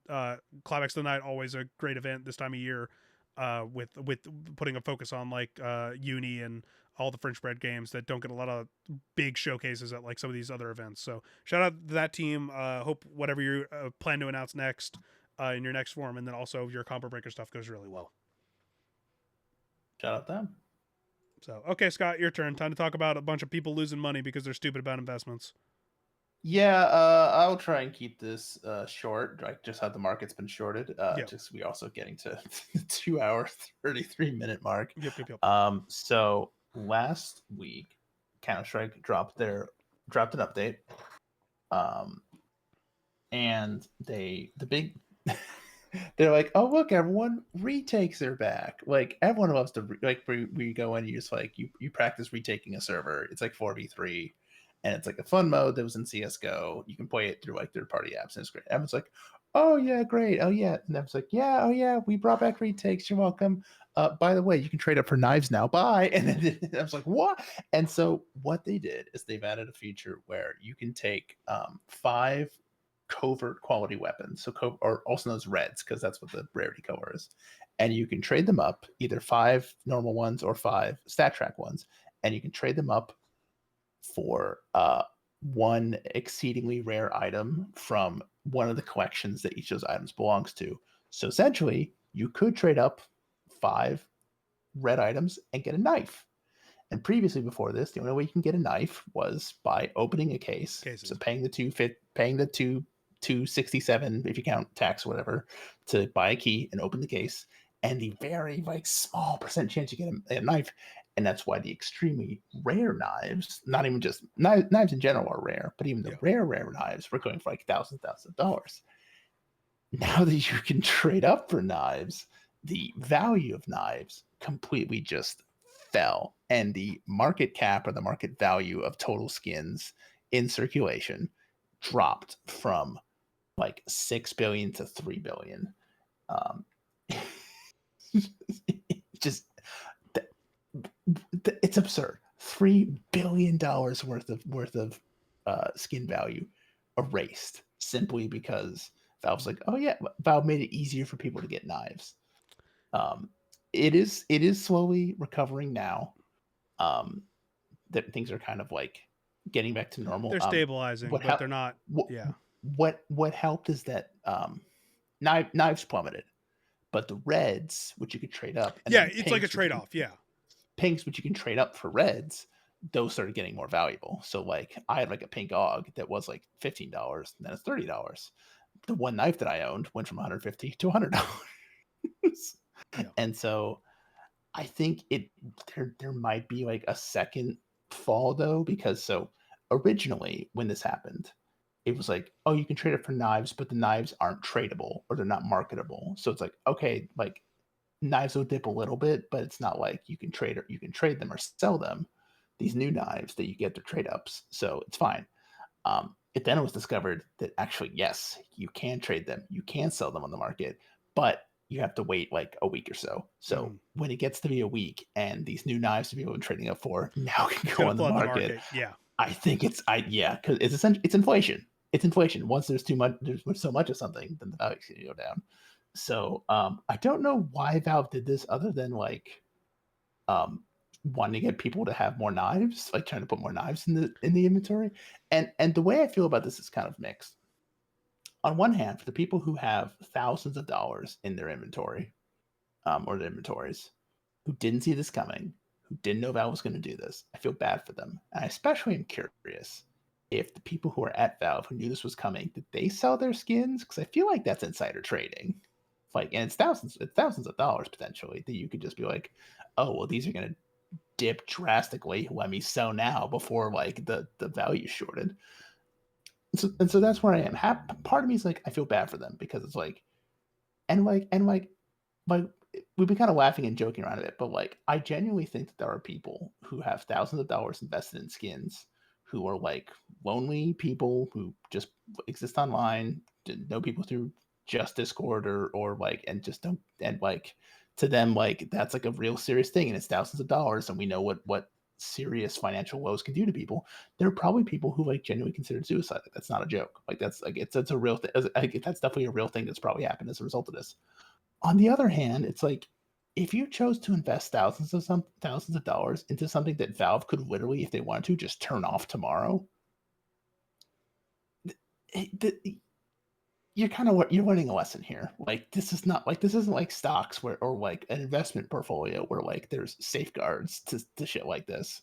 It's like Valve can just do shit like this where they're like, oh yeah, you can trade it for knives now. Knives are now it's the worth exact half same what they thing were. in like, I mean, to an extent, like crypto's not regulated, but like again, marketplaces have some sort of protection to an extent, not nearly to the extent of like stocks or like your bank account for a lot of people. But it's the same thing as cards. It's the exact same thing as investing in cardboard. Like when I see people, like I had some friends over on Friday, and we went over, like we looked through my like several binders of cards that are like range from like my like childhood cards to like stuff that I pull and keep versus like my bulk versus like stuff I buy because I like the card because I collect certain cards when I have the opportunity to buy them. And it's like, oh yeah, what I like, I looked at some of the prices for some of the stuff. I have a box of like the original One Piece set, like the white label or blue label or whatever it is, like because they did a reprint, but like the original first edition printing of One Piece's first booster box. I have that. That thing went up from, I got it for like the MSRP. Like my buddy, I was like, I like One Piece, and he was like, oh, I'm gonna get a box for myself. Do you want me to try and get you one? I was like, yeah, sure. I was just like, I got it, and then I realized I wouldn't be able to get the cards I need to build a deck, and there's no locals around here, like where I live, or there wasn't at the time. So I was like, I'm not gonna open it. I'll just sit on it. Like I don't really need the cards. Was I? Yeah, I was. First off, nothing happened. There was no cut. You didn't see anything. Second off, I was talking about like cardboard. It's the same thing. Like the value of the cards that I get. The value of cards to me is different from the value of cards to other people because I do not inherently see an interest in, like, I have that expensive One Piece booster box that I mentioned, but am I going to like, I'll probably sell it at some point just because I don't see the need to open it for myself when I can, if there's a card I want that's not like the chase card, because I'm never going to spend that much money on a chase card from a set. No. Like, that's just not what I'm going to do. That's not the kind of collector, quote unquote, I am, or the player I am, I guess. That's why I like Pokemon cards so much, is because regardless of the card, the chase card is always going to be the secret illustration version of a card that you can get for much cheaper in the set if you want to build a deck around that. Like, but that's why Pokemon is so friendly to get into. I am going to sell that box at some point, not because I like feeding into that market, but because I'm not going to get that much money worth out of opening that box. Like, my friend, I have other sealed product that's up there, and my friend's like, we should open some of that. And I'm like, I don't see the value in doing that. Like, if I want to buy stuff, I'll buy a couple packs and open the packs to open the packs. But if the stuff is worth way more than I think it's worth, then why would I open it instead of just selling it? Yeah. But do you think it could still go up in value, or do you think it's like tapped out? Or I don't know. That's the whole point. That's why I tied it to it. Tied it to the CSGO thing, is because the value is decided by. So Pokemon's different. Pokemon card value is decided initially by the Pokemon Company, but then is secondhand added value comes from, like, post-launch value comes from the community, and that can't be regulated at the level that that Valve can regulate CSGO skins or CS2 skins or whatever.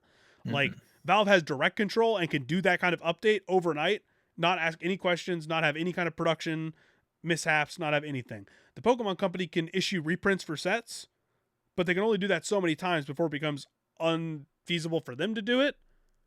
And then before they also need to use those resources to print new product. Like, there's never going to be enough reprints to tank the value of, like, some of the newer sets, because there's always going to be a demand for Pokemon cards until the brand falls off the face of the planet or something crazy happens. But, like, they're not going to go reprint base set Charizard. They can't do that, because there's still going to be value in base set Charizard first edition printed in 1998 or whatever. Like, that value is added by the community and by these collectors and by stuff. Sure, the market could go back down, but that market can't tank like the CS market did. But so CS is more along the lines of like a cryptocurrency almost, where the market is. That's a great comparison. Is completely unregulated. Yeah, the regulation is very not like unserious in those regards. It's like a meme coin, but like a meme coin that's been around for a really long time, so it has some stability, and it's never going to lose all of that stability. But like, you didn't see the same kind of thing happen with Dota. Like, Dota has the same store, the same market front. Like, sure, the Arcanas are like the skins that are the most exclusive and the most expensive in that game. You can't really, like, you're not, like, unless they re-release those Arcanas, like, those prices still probably aren't going to go down because they're still limited. Like, you're not gonna be able to trade up a bunch of different skins for an Arcana, or a bunch of different skins for like the I can't even remember the name of the ticket off the top of my head, but we had this discussion where it's like the ticket that you get when you go to the red ticket you get when you go to TI, and you can the Crimson Witness skins that you get when you go to TI, you get the potential for a Crimson Witness super rare drop that's only a TI, and like it's only a certain amount of exclusive skins. So like that kind of stuff, that's how even in Valve there's such a vast difference in how their marketplaces are. So, like, I think you're going to see, like what you said, you're going to see the market balance out a little bit. And then once the flood of new knives from this, like, the restricted period of the transfer or whatever come in, it's going to go back down. And then it's going to find a new flow in the new state. So it's going to stabilize again. But that's a new stabilization. It's the opposite of Pokemon, actually, where Pokemon was at a certain amount, and then a bunch of content creators and like really rich people that wanted to spend way too much on Pokemon cards came in and spiked the market briefly, and then the market normalized again, but it was a new high. This is going to be the exact opposite, where Valve dipped the market, like dropped the market to a certain extent, and they're going to find a new median essentially in this new. I'm surprised they didn't do it when CS2 launched. If they were going to do this, that would have been like a good time to do it, because people when CS2 launched, there was already I remember we talked about this when CS2 launched, when it was like there was already the confusion about how the storefront would transfer, or is all your stuff going to be usable, similar to like when Overwatch 2 launched. There was some panic selling, but there was also some skins that went up in value because people thought they would look better when CS on the new source engine. So I'm surprised they didn't do That it. would have With, would have been better. It would have been a less tumultuous launch of this update. Yeah, but Valve is never known for that. Valve is very much hey, guess what? That, like you said, the this, also this, bye. like that happens all the fucking time. So they're like, sprinkle a little thing here, just a little, put that there. Yeah. Let's stick a dynamite. So this is by far our longest episode. Do not get used to this. We will not be doing this again unless we absolutely have to for like some crazy topic or we have a guest on or something. This will not be the norm. Expect us back down to like our hour and a half episodes for next week. But I will say just we were gonna do like a weekly review roundup and like Pokemon sales and like some other stuff, but whatever, we can touch on that. If you want to see Pokemon stuff, we talked about Pokemon last week in terms of like an overview of like reviews and stuff, and then I posted a spoiler cast with a couple other games journalists that both beat the game alongside me this last weekend. So go check that out. It's like a 2-hour discussion. Those will be 2-hour discussions. Those are like pre-planned, like breakdown things of specific topics. Like I said, guest special topics. Those might be longer. These will not be that long because we're trying to update you guys on the news a little bit quicker than this. So, but if you want to go check that out, link above, link below. It's on the channel. It's on podcast services. Go check that out. It was a really fun discussion. There are spoilers. First, like 15 minutes, spoiler free, just kind of our thoughts on the game, and then we go deep into like game and future Pokemon spoilers and stuff. But yeah, Scott, what are you gonna play? What are you looking forward to this week? Let's end on our usual. Obviously we're both about to travel, so. Yeah, I finished first 2 episodes of Dispatch, and I'm really loving it. God, that's on my list. I want to play it so bad. I've heard nothing but good things. It's really cool. Really love the characters, the little gameplay. I hope we get to do more of like the actual like sim management gameplay for the first 2 episodes. I'm excited for that. I want the gameplay. I want the gameplay. I want the gameplay. I would love if they add like afterwards like a sort of like a roguelite, like a replay mode. Like, yeah. I hope they do that. I'd really excited. That'd be sick. That'd be great for replayability. But I've been really enjoying that so far. And then I am still playing games like Battlefield 6. I'm still spending a few half an hour in Skate, just listening to a YouTube video or a podcast, skating around. I was invited to the Marathon Close Technical Test, but I don't think I'm interested. I remember like when it's the thing was like I really wanted access the last time around. I was like, oh yeah, I really want it, and now I have it. I'm like, I don't know. But Scott, you have to be a journalist. You have to do your job. No, I don't. No, yeah, I know. You're not a journalist anymore. I work in PR now. I don't do shit. Yeah, you don't have to submit yourself. Well, because I tried Arc Raiders, and I was like, this is fine, but like I feel like if I'm not liking this, which everyone says is like the better one right now, I don't think I'll like Marathon. Bro, Arc Raiders is considered the better one. That's gonna but that's not great for.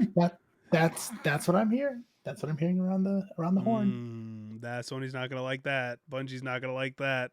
Oh well. I bet they're not. Yeah. Yeah. I guess we also didn't talk about the Marvel Rivals zombie mode, which is also like a thing that happened, but Blade Simulator. Yeah, Blade Simulator, yeah. That's fun for any of you wondering. It's just a little wonky, just like most most of the side modes for that are. It's a little wonky. I'm in the same boat as you. I'm about to finish Jusant, which is like the Don't Nods like mountain climbing game from a couple of years ago, because that's about to leave Game Pass. That's one of the games I was testing on the ROG when I was doing that, and I want to beat that before it leaves Game Pass, even though I'll probably still buy it because I really like that game. I want to play Dispatch really bad, but I'm holding off on that probably until after my trip. And then I'm doing I started my second run of Pokemon, which is hilarious how much different it is when you just the difference of my starter and the difference of me actually knowing what I'm doing has led to me in the battles. I am like from experimentation, I'm steamrolling people in this shit. I also played the ranked mode for the first time, the like online battle, and that was actually pretty fun. I thought I was gonna dislike it, but it's actually like pretty fun chaos. Like they did it in a way that's pretty fun. I'm sure it's gonna get broken once people find out the actual strategy at the highest levels, but I got to the rank that you need to get the Greninja Megastone as the rank reward, within like 30 minutes, which I think is pretty average. But I was winning most of my games, so if you're a little less experienced in the battles and you just want to get it, even if you lose, you do get points, so you can still get to the middle rank that you need without like actually placing first. So don't worry if you need to do that. And then yeah, there are a couple other games. I'll probably play Keeper next. If I had to guess, that'll probably be the next on my list. So, but yeah, next week's episode is going to be, despite our travel, will not be affected by our travel outside of maybe a couple stories from that. But yeah, we're gonna. Well, I mean, it's already like 10:30, so we're gonna get off. Go to bed. Yeah, you go to bed. I'm gonna get food, and until next time, we'll talk to you later.